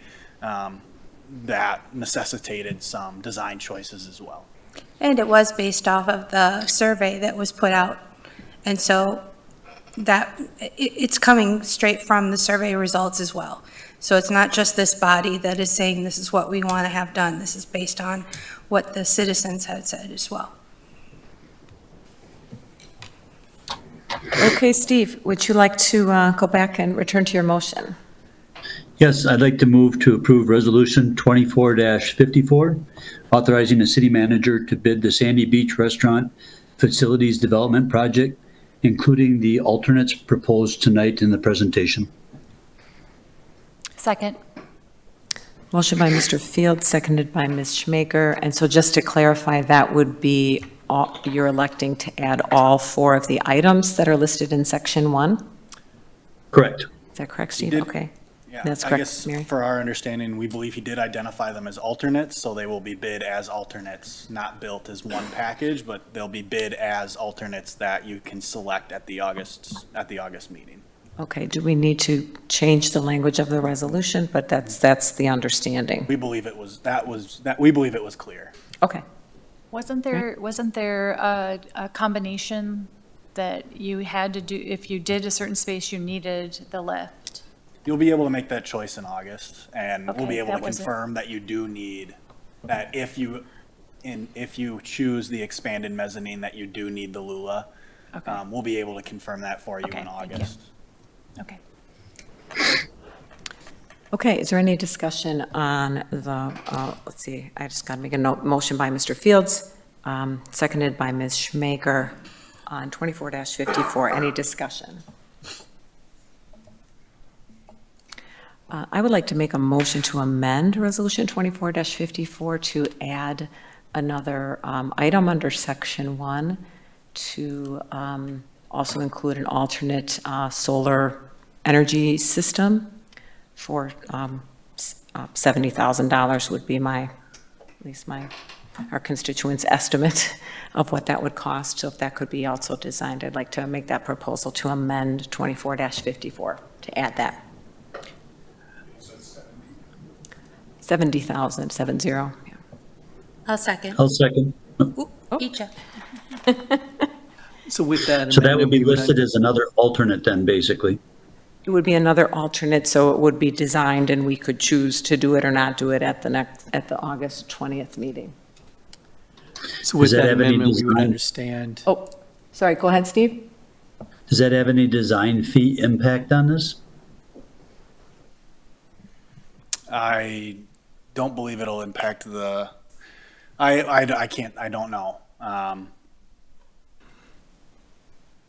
I can ask, I'll have to connect with the architect, but if there is, I imagine it's not hugely significant, but I imagine Thrive's not prepared to answer that question tonight. And then I just wanted to sort of have a placeholder there, and understanding that you don't have that information tonight. I can understand it might affect some of the appliances and things like that to optimize it, but does that address your questions? Well, it can, there's going to be design fees in it, mainly on the electrical end, if they have to have, there's be additional conduit, electrical runs, voltage regulators potentially, So it just depends on how much they have to put in to design it for it to go out to bid. There might be some additional fees for that upfront on our end. Oh, I understand what you're saying. Okay, whether we need to pay our architect more to design that feature, okay. That is correct. Yeah, their bid might not cover that at this point. If we say Okay. we want hard numbers on this, they may have to adjust their cost to us. Got it. You just change the design package of the building potentially. Okay. Any other discussion on the motion to amend to add a solar energy system at $70,000 as an alternate? Also, in addition to that, I think we'd want to know the efficiency numbers of if we add the solar panels, what would we get in return from an efficiency standpoint? I'm not sure Thrive's experience in it, but I don't know that our current contract with them incorporates the sizing of a solar array on it, but Jeff, if you have more insight. I can speak to it briefly. I don't believe it is currently in our contract, and there would be some additional electrical services, which is contracted, from our consulting engineers. So I can't give you a definitive cost on what that design number would be, but I'll be checking with them tomorrow morning. Okay. So can we move forward with my amendment then? I guess I'm just trying to understand, is there a barrier to doing that, or? I mean, if it's included in the resolution, I take that as authorization from the city council to expend those dollars if there are incorporated into a higher cost of design. The intention would be to roll the cost of this design into the borrow to pay for to capitalize that cost. So. Assuming the project goes forward, we won't have an operational component to it. So I believe you can make that authorization tonight, yes. Okay, thank you. Any further discussion on the motion to amend?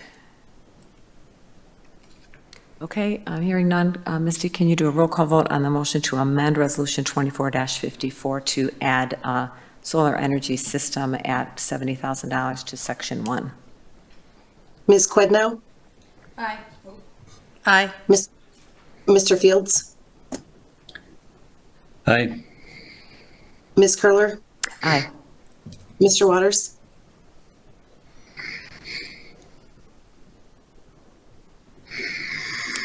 No. Ms. Schmager? Aye. Motion passes 4-1. Okay, so we are discussing Resolution 24-54 as amended. Is there any further discussion?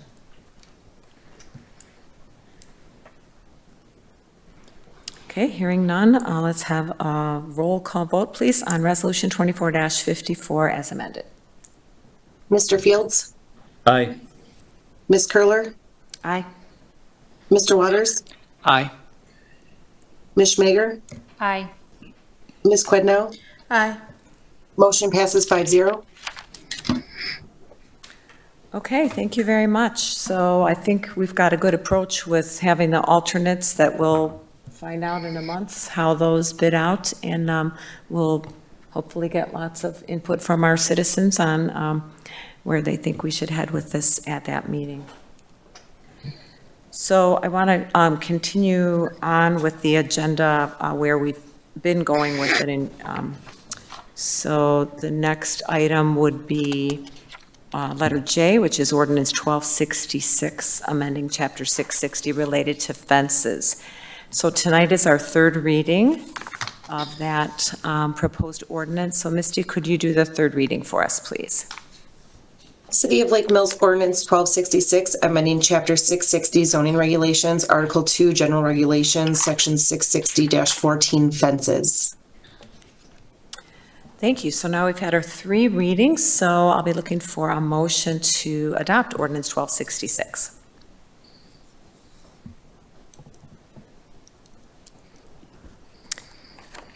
All right, hearing none, since I sit on the Plan Commission, this was recommended by the Plan Commission, I will make a motion to adopt Ordinance 1266, amending Chapter 660 of the zoning regulations, specifically 660-14 related to fences. I'll second for the purpose of discussion. Thank you. So I don't know, Drake or Troy, would you want to come up and just summarize again for us what the background is on this proposed ordinance change? Sure. Troy can come up to the podium, but in general, the Plan Commission met to discuss this item. They looked at items related to building material, opacity, setbacks, height, things of that nature. Much of the public comment that you've heard over the last 2 months, the Plan Commission did discuss and consider whether to incorporate. They ultimately landed on the recommended ordinance that is before you. And so that is, that's where it lies now. They did talk for an extended period of time about setbacks, opacity, height, building materials. They considered prohibiting other building materials. There was a brief conversation about chain link fences in front yards that they ultimately decided to leave how it was and not recommend any changes to the allowance of chain link in front yards. They reiterated their support of not allowing like wire fences in front yards as is currently prohibited. So that is what came out of a work session that they held on it and was ultimately recommended. Troy, if you have any other background. No, that's perfect. And really, just to reiterate, this was demand driven. We don't get too worked up about materials, reading through the code and trying to come up with something new. This was pushed by applicants coming in and saying, hey, this is what we want. This is what we want to, we're applying for a permit for certain materials.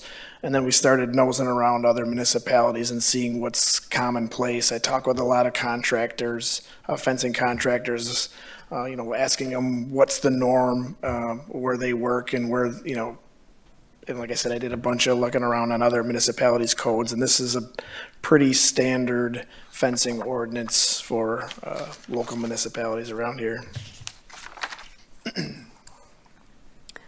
Thank you. Is there any discussion or comments from council members? Mary? I have a question. I'm wondering if the committee discussed at all the 3 historic districts in Lake Mills and whether, and I tried looking up in the ordinances online to see if there was anything unique that we address with the 3 historic districts. And that being, there are 44 buildings downtown, 12 buildings on Mulberry, and 28 buildings, which 5 of them were non-contributing on South Main Street. The city has not and does not have an adopted historic preservation ordinance. Okay. So those historic districts have received a designation from the state, which allows them, the contributing properties, it allows them access to certain tax credits and other benefits, but they are not regulatory. So being a member of a historic district does not place any burdens upon you. The city, the only way that you regulate that is cities, municipalities, villages can adopt historic preservation ordinances and create a historic preservation commission. They can set standards by which must be abided by. They can require approval from that commission to obtain demolition permits, renovation permits, materials approvals, things of that nature. So that would be the avenue for a regulatory body to enforce a historic preservation district. But so Attorney Drescher showed me we do have a historic preservation commission in our ordinance, but that is currently delegated to the Plan Commission, but the city has not adopted has not locally adopted any historic properties or any historic districts by which to regulate in that way.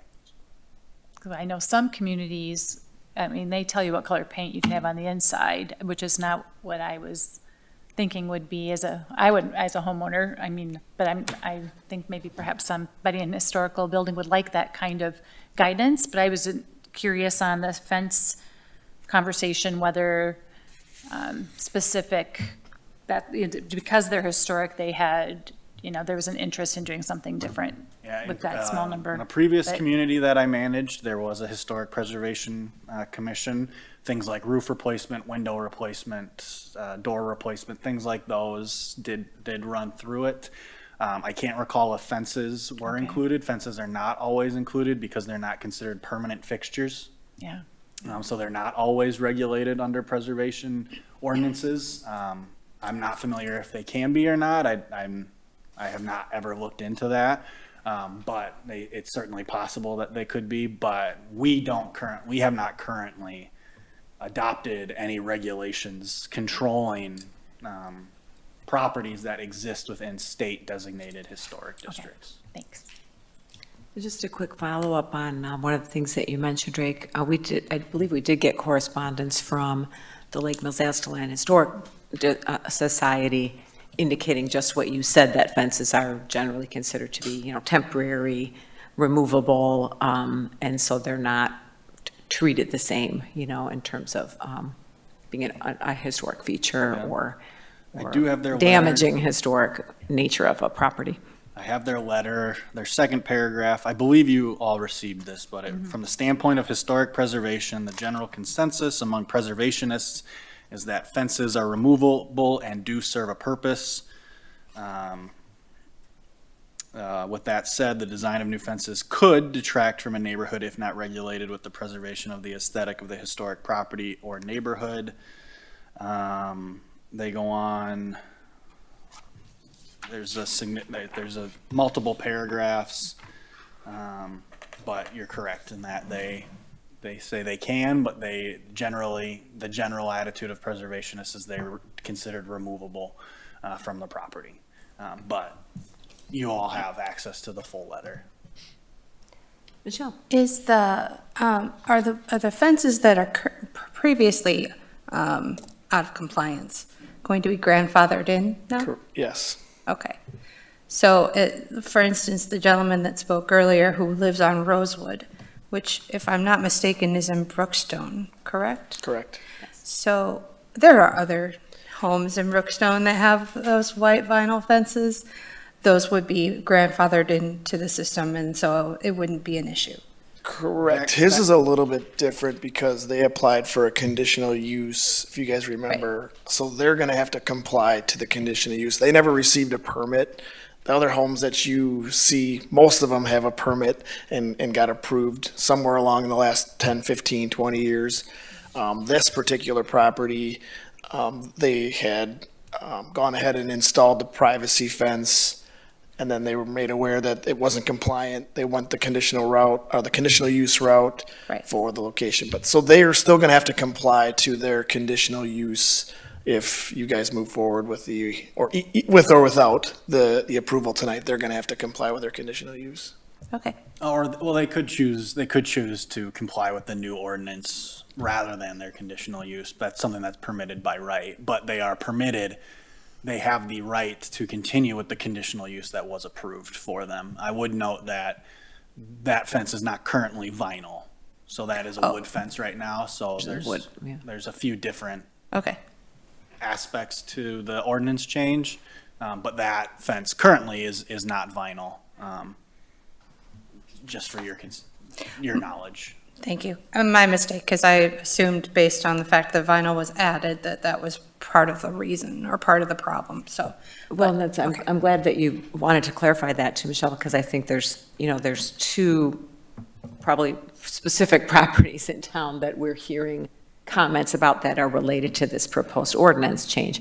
One of them is in what some people might call a historic neighborhood on Mulberry Street, where they've just put in a vinyl fence. Right. And some of the neighbors don't care for that. The other one is this one in Brookstone, where they want to build a taller fence and a solid fence close to the lot line, and that's not allowed under our current ordinance. This proposed, the proposed changes from the Plan Commission, or what they recommend, are to allow other building materials like vinyl or similar quality. So that's one goal. And then the other goal is to change the requirements for asking for a taller fence in the street yard so that the zoning administrator can review that and apply some standards instead of having to go through the conditional use permit. But what the Plan Commission recommended, and as Drake said, they thought about all these things, but they ultimately did not recommend to allow solid privacy fences in the street yard.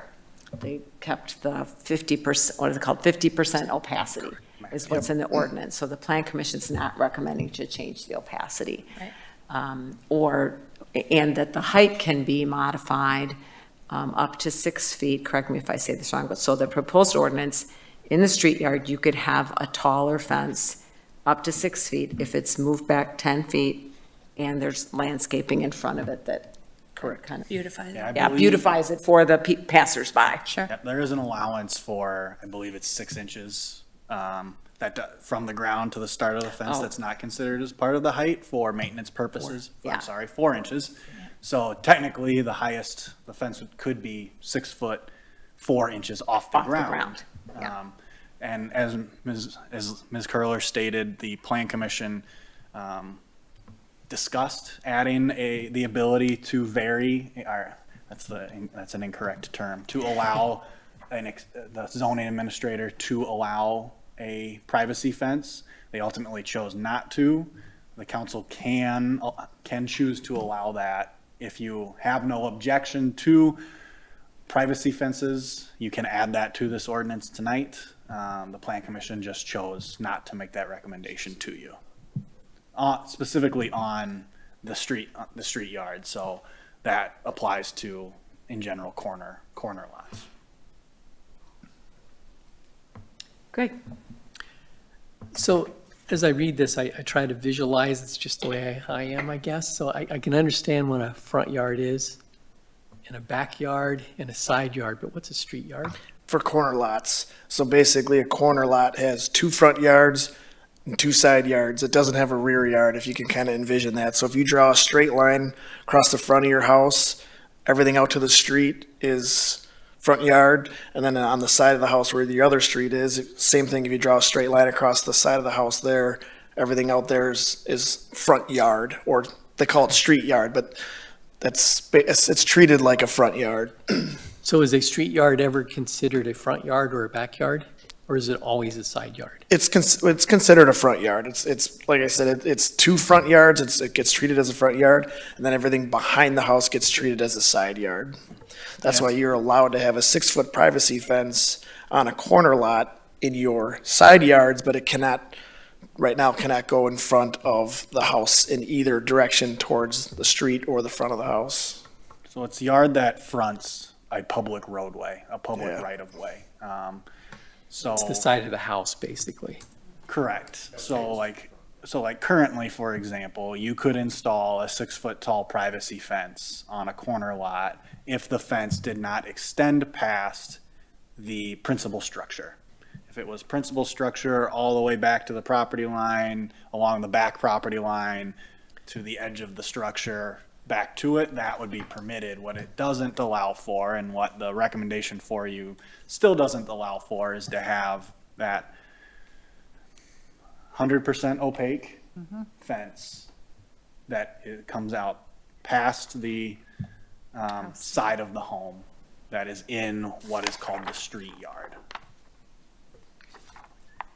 So as I read item 2D, it talks about front or street yards. And it says the fence shall not exceed 6 feet in height. Does that include the front yard? Yes. So you can have a 6-foot tall fence in the front yard? With proper, I don't have it in front of me again, but there's some reasons that if it meets all the criteria, it can go up to 6 feet with the zoning administrator's approval. Just can't be more than 50% opaque. So like you could have a 6-foot tall chain link fence in your front yard. they're not allowed to be in the vision corridor, or the vision triangle on the turn. You would not be able to install something that interfered with that vision triangle. But even under our current ordinance, you could have a 6-foot tall chain link fence in the front yard. With a conditional use. With a conditional use. Correct. This would change it to zoning administrator approval, and it can't impede the visuals of the public roadway. Okay. So I guess here's some of my thoughts about this proposed ordinance. I think, there's communities around Wisconsin, probably other states, that don't allow fences at all or have very restrictive fence ordinances, and we're not one of those. I mean, we've allowed fences for many years.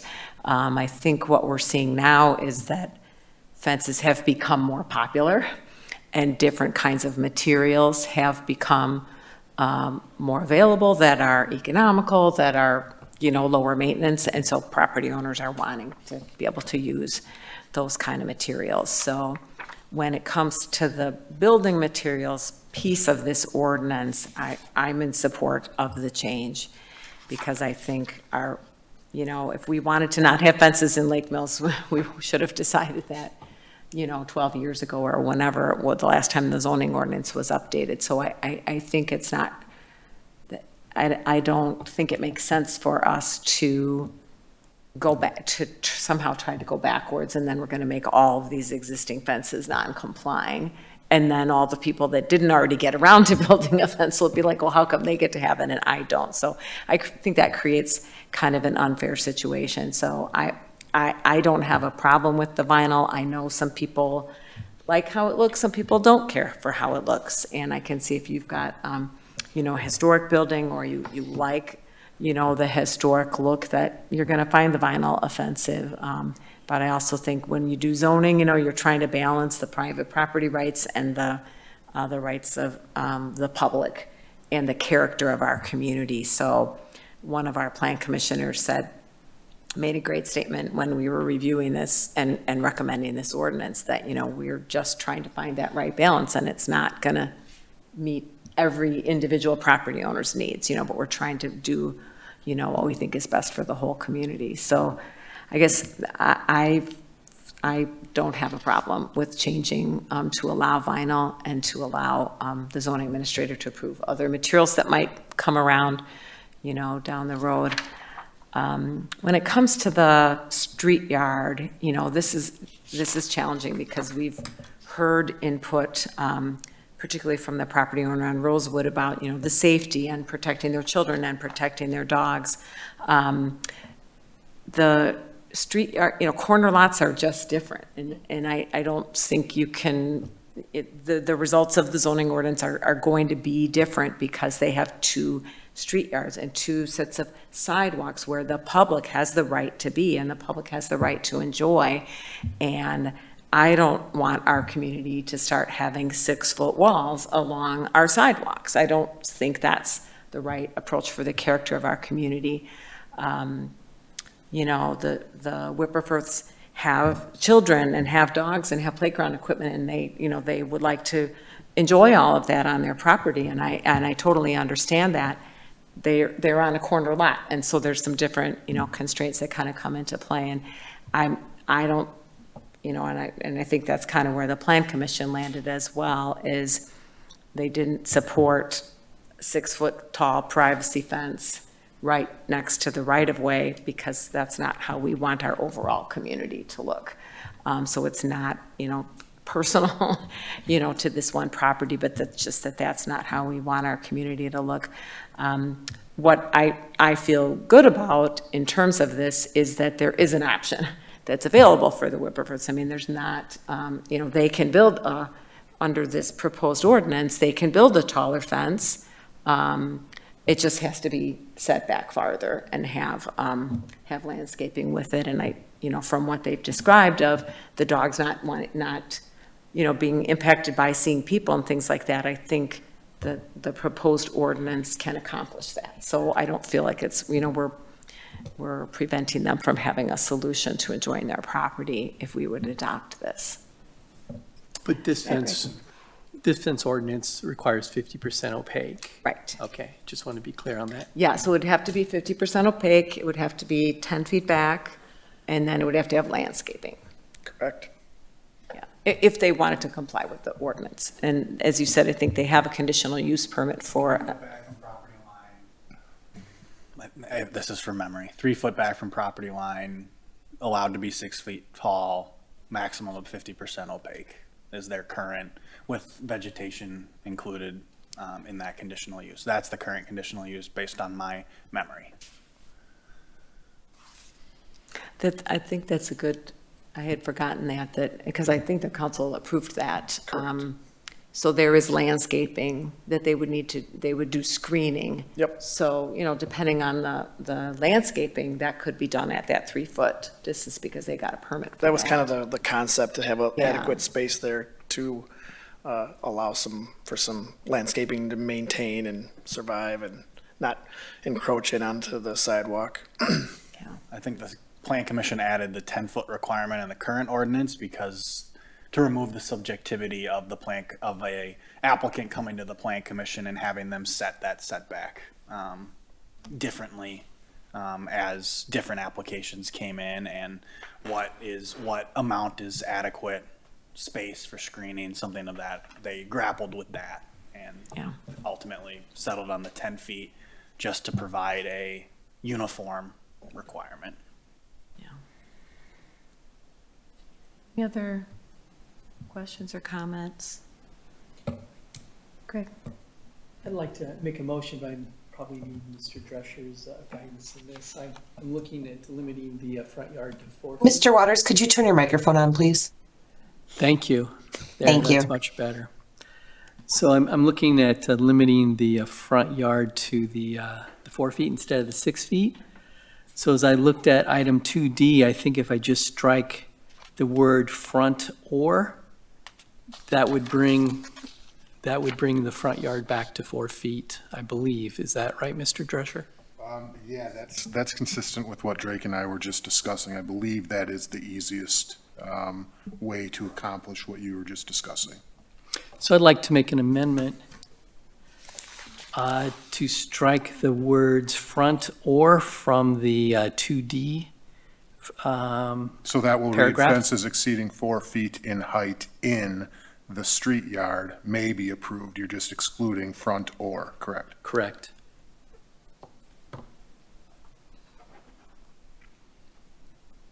Okay, we have a motion to amend section 2D of the proposed ordinance. Is there a second?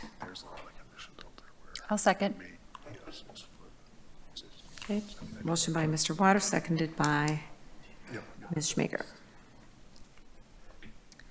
So just to clarify then, how does this vary from our existing ordinance? In our existing ordinance, can you get a conditional use permit to exceed 4 feet in the front yard? Yes, that's what you guys approved, whatever it was last November. But what the conditional use didn't allow was you to amend the opacity part of the ordinance. So it really was just the height and location conditional use. And that's kind of what triggered this whole revisit of the ordinance, to try to maybe expedite the process for applicants to not have to go through a conditional use. But then you guys had the ability to kind of maybe enforce a few more regulations of what you wanted me to enforce for the future fencing. Yeah, just to clarify, the current ordinance, when you get to the section of the conditional use, says the maximum height of any fence or decorative post shall be the following. So the conditional use process does allow currently to exceed 4 feet in height in the front yard if it meets the certain criteria that are listed in the current ordinance. I believe we could find examples of 6 foot tall chain link fences in front yards that exist currently. I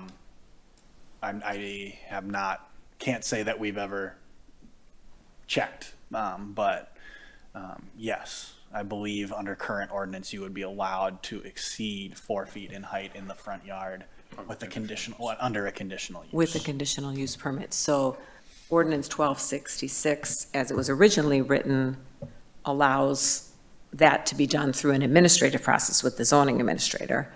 And then what Greg has proposed at his amendment is to only allow that in the street yard, not to allow The front. that process at all. There's not a conditional use or an administrative process There in would the be no front way, yard. there would be no way to allow a fence that exceeds 4 feet in front yards. The front based on yard. that removal. Correct. Okay.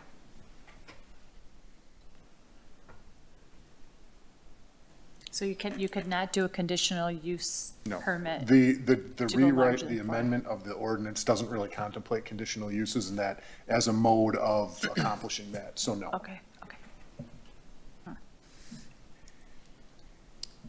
Any other questions or discussion on the amendment? Okay, can we have a roll call vote on the motion to amend ordinance 1266 to remove the words front or from the first line of section 2D? Ms. Curler, Aye.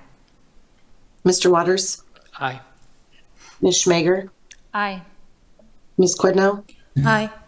Mr. Fields. Aye. Motion passes 5-0. Okay. So we have ordinance 1266 as amended. Is there any additional discussion or? Madam Chair, amendments? Yes. was there a second on that motion? I had Yes. Mary Schmager Thank as you. a second, yeah. Thank you.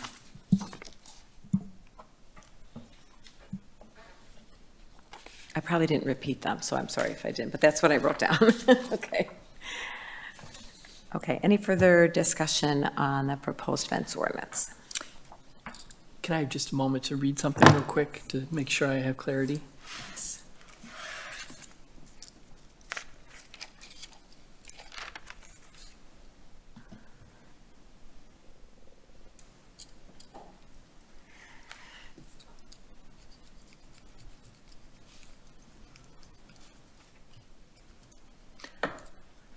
Okay, I just want to get some clarity here real quick. On D1 materials, section A, and it's also listed in section B, alternative fence material or similar quality other than those listed shall require review and approval by the zoning enforcement officer. So all the authority rests within the zoning enforcement officer, correct? That's correct. The Plan Commission wanted to provide an opportunity for the city to respond to changes in, I guess, industry trends, consumer trends, without needing to amend the ordinance. That was their desire for inserting that language. Okay, thank you. Okay, any further discussions or comments on ordinance 1266 as amended?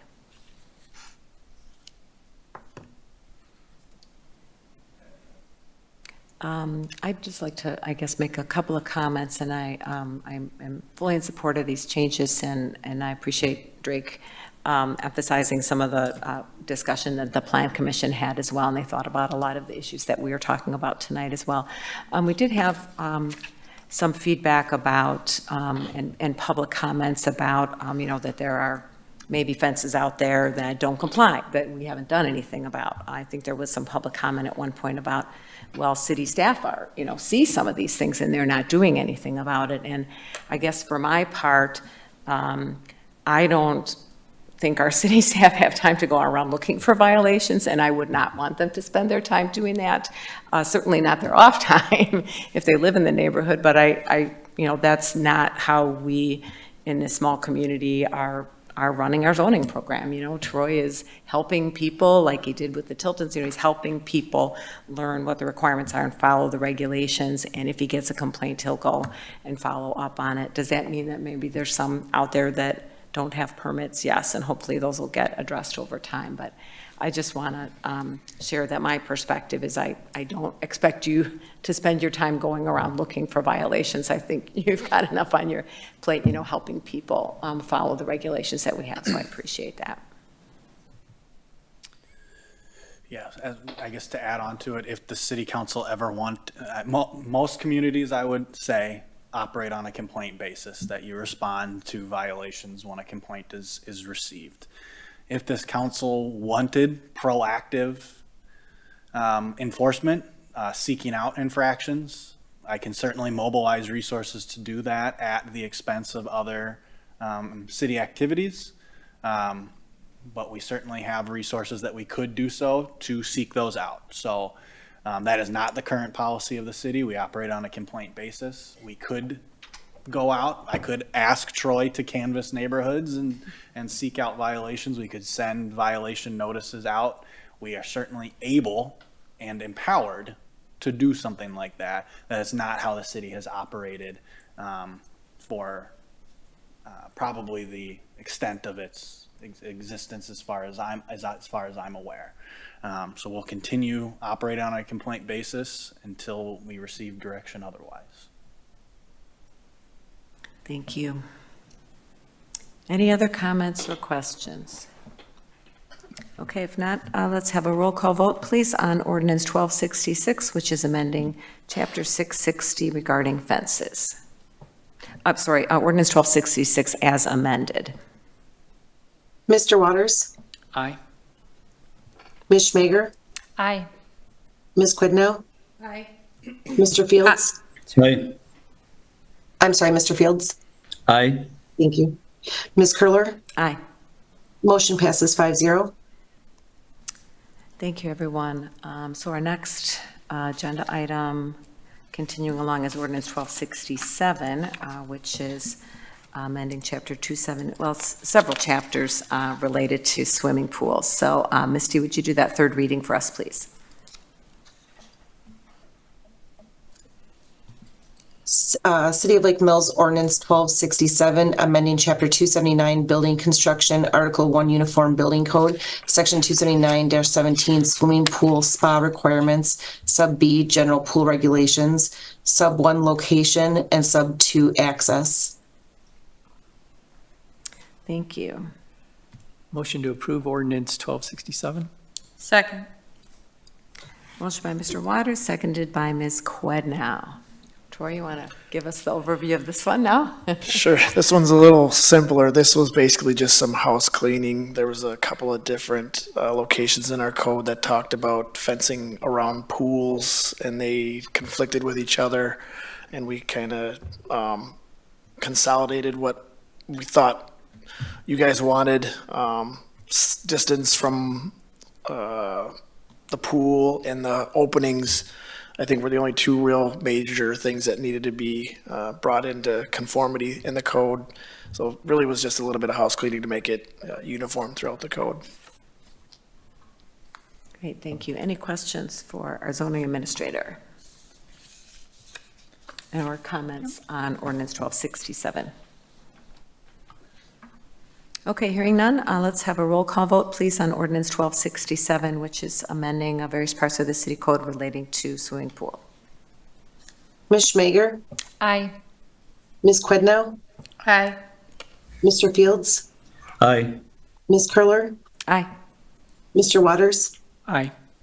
Motion passes 5-0. Thank you. Okay, so now we will go back to letter F on our agenda, which we skipped over F, G, and H. So we'll go back to letter F, which is resolution 24-51 related to chip seal maintenance. So Misty, once you get back to that point on the agenda, if you could read us the title, please. City Council Resolution 24-51, authorizing the city manager and city clerk to execute an agreement for chip seal maintenance contract LM 2-24. Thank you. Is there a motion? Motion to approve resolution 24-51 bid award contract LM 2-24 chip seal maintenance. Second. Motion by Mr. Waters and seconded by Mr. Fields. Staff? I'll give you the short version, and if you'd like to delve into more detail, I can invite Randy or Dwayne up to give some more. In years past, the county has done this for us. The county has since ceased offering that service, and so we, Dwayne and Randy got together with the county official who had previously helped us with this and put together a bid package of our own to ensure that the same quality of product that we've been using, that we've been very happy with, is maintained. And then we bid it. We went out for bid for it to get a private contractor for it.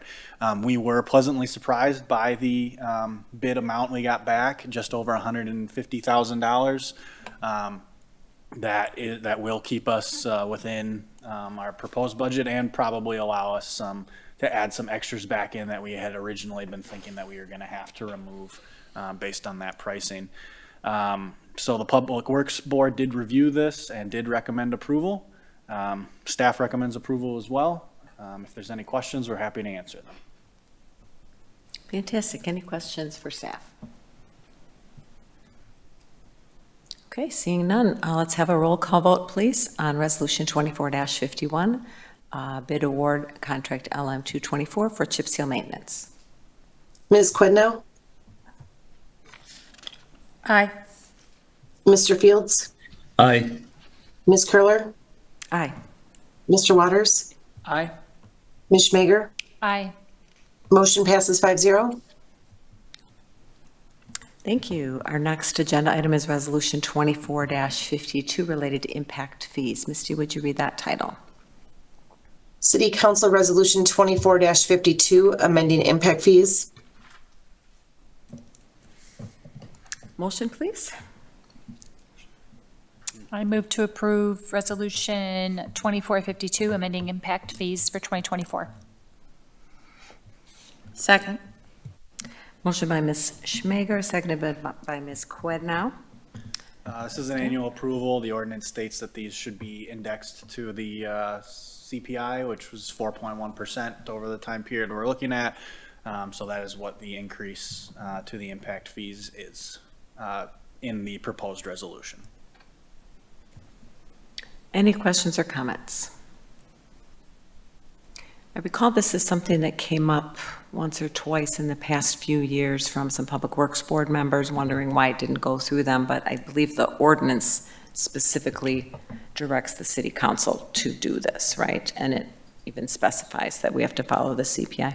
It's not, it's, I guess it's voluntary in the case that the city council could choose to ignore that ordinance and not raise by CPI, but there's no discretion for the Public Works Board to recommend not to do this. Okay. And so there has not been it has not been brought to them for that reason. Got it. Got it. Okay. Any other questions or comments? Okay, if not, Misty, please call the roll on Resolution 24-52, amending impact fees for 2024. Mr. Fields? Aye. Ms. Curler? Aye. Mr. Waters? Aye. Ms. Schmager? Aye. Ms. Quidnow? Aye. Motion passes 5-0. Thank you. Okay, so I think this is our last agenda item now, letter I, or under council business is Resolution 24-53 or Resolution 24-53A on the tree protection policy. So full disclosure, I was the author of 24-53A, so maybe before someone makes a motion, I can explain what I've drafted. So the resolution 24-53 is would be adoption of the tree protection policy that the ad hoc committee presented to us at our last meeting.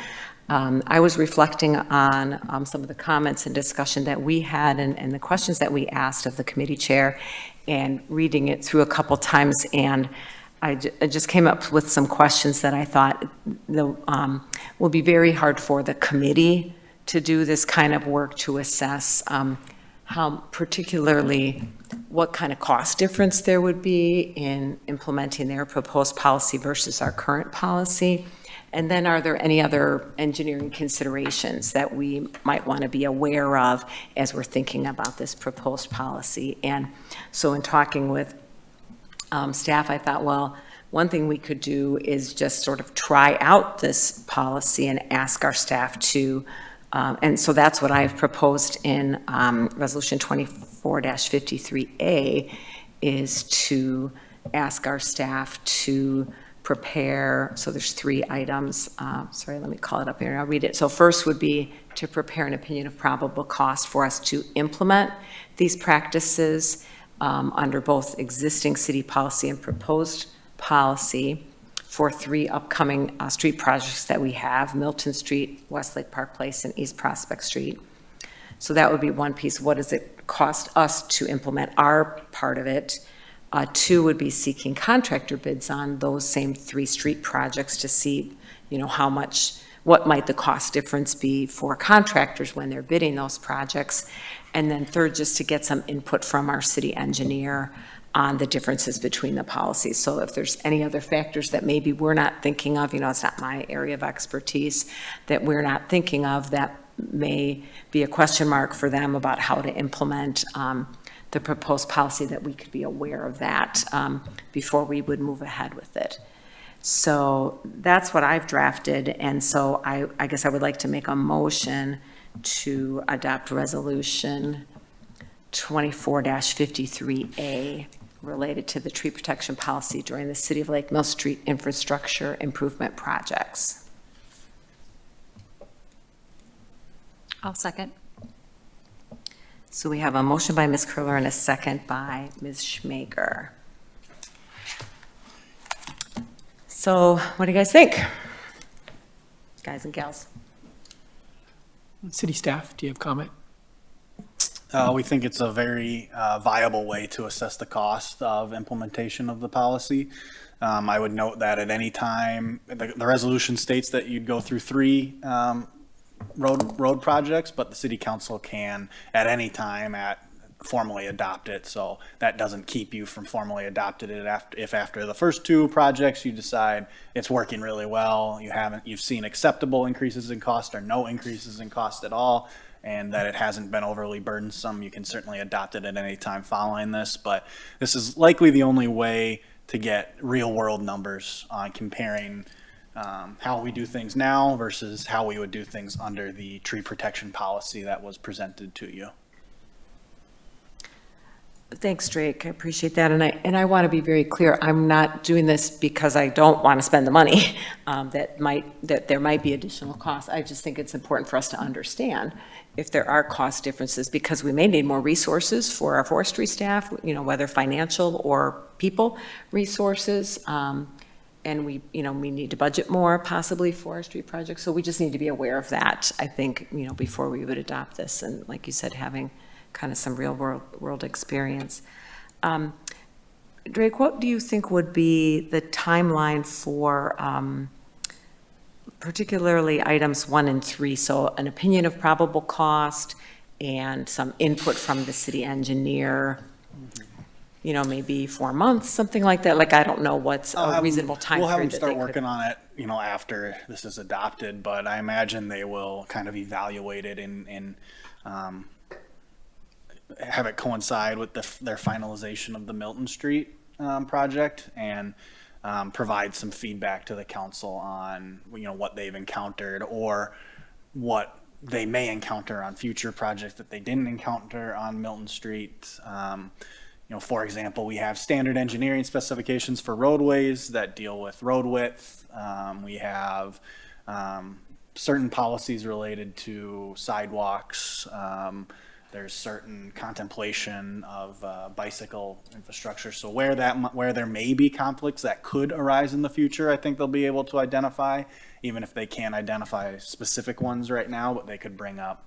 There may be instances that you will choose to not widen a road that you might otherwise widen in order to comply with the tree preservation policy, or something to that effect. So an exact timeline, I think you'll have something back yet this year.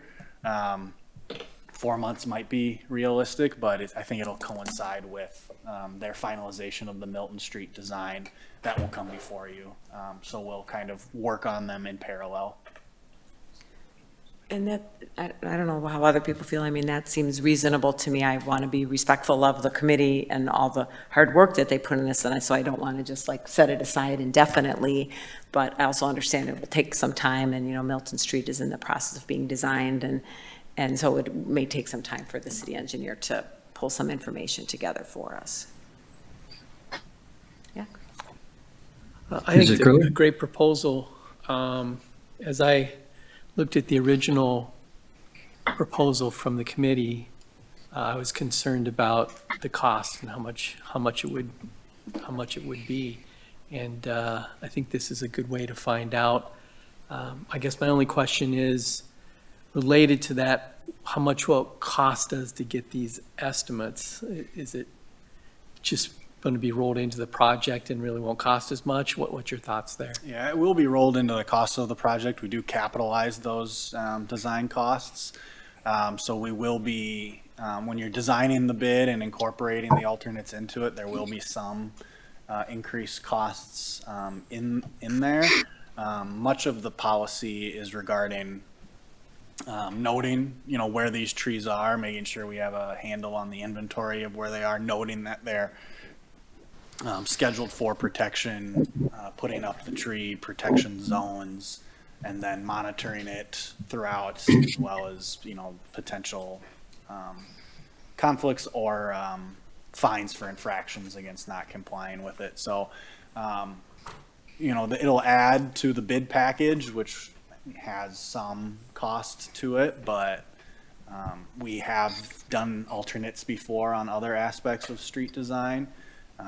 So I don't think you're going to see huge increases in the cost of design for it. Steve, did you have a comment? Yeah, we're trying to gather this information. When I'm reading through the tree protection plan here, it calls on the forest director or arborist to provide a lot of reports, surveys, maps of the trees, and doing regular inspections and reports.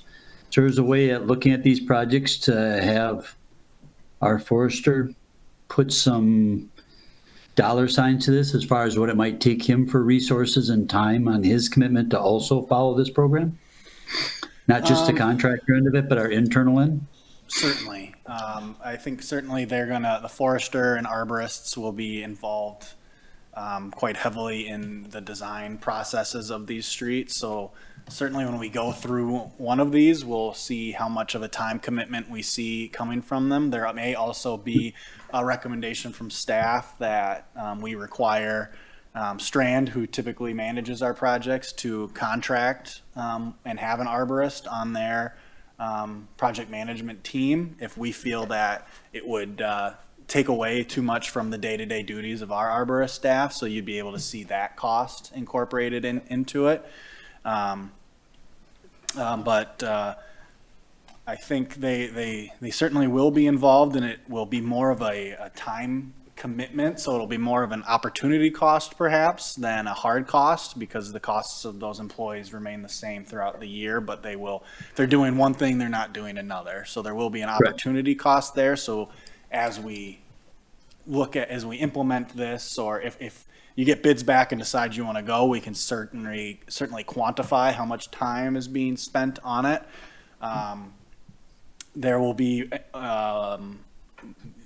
some of it will be rolled into like the pre-design survey.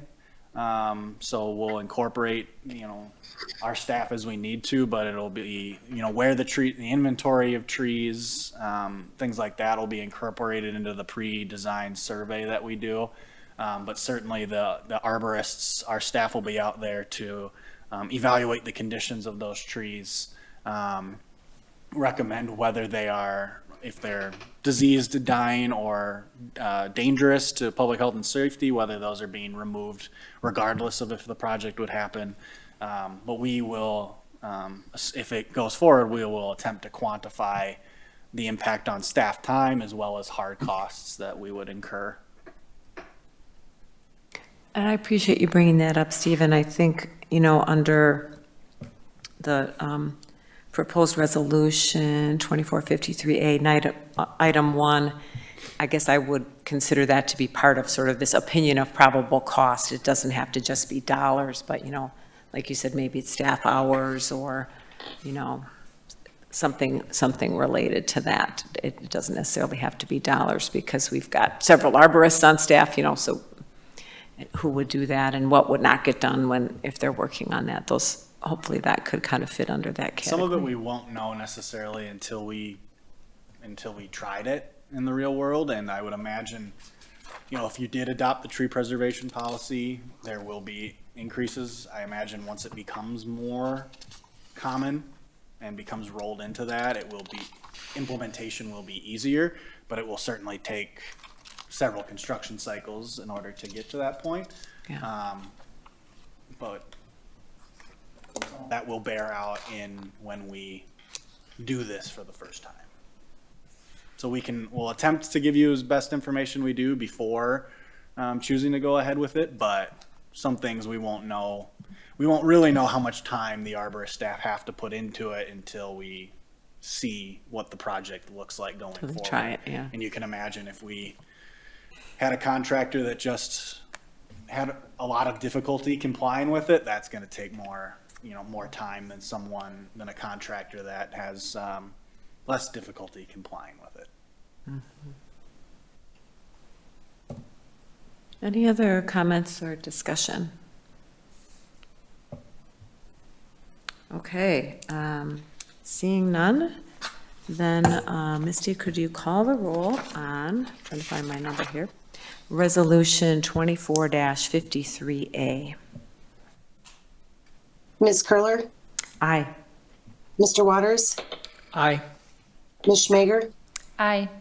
Ms. Quidnow, Aye. Mr. Fields. Aye. Motion passes 5-0.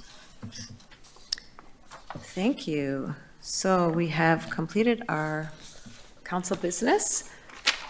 So we're on to agenda item 10, which is recommendations for future agendas. So we know that we will be, our second meeting in August, we'll have the Sandy Beach coming back to us with bid results and referendum language. Anything else that that is upcoming? Wednesday, August 21st, council work session. We'll provide dinner that night. We'll be downstairs in the community room because court will be going on upstairs. So we'll be downstairs for that meeting. But thank you for getting back to us with your availability, and we look forward to it. Sounds great. Anything from council members that you want to recommend or bring up? Good for now. Go ahead, Mary. Okay, I have something that would be helpful for the planning session. I'm kind of new, so coming in and trying to keep tabs on some of the larger investments that we're earmarking for future years. As an example, the 1.7 million for the library, which coincidentally, the 1.7 million for Sandy Beach came in the same number. So now I'm going to be thinking, ooh. But trying to just have an exhibit that earmarks in the next course of 25, 26, what things are, I call them earmarked, because we don't know if the 1.7 million for the library will be a go depending on the grant. Sandy Beach, it will depend on a referendum, but there are things that phases 2, 3, or whatever they may look like for Sandy Beach is kind of in the future as well. So I think that would be helpful as an exhibit to have some of that. It's a pencil sketch, but at least it might be a framework for us to be. Yeah, it should line up well with when Dwayne and I have reached substantial completion of the proposed capital improvement plan. So we should certainly be able to provide that roadmap for you all that night. A good time. Perfect. Yeah. Thank you. Fantastic. Okay, anything else? Okay, if not, I will call this meeting adjourned. Thank you, everyone. Thank you. Thank you. Thanks, Lisa. You have a good evening.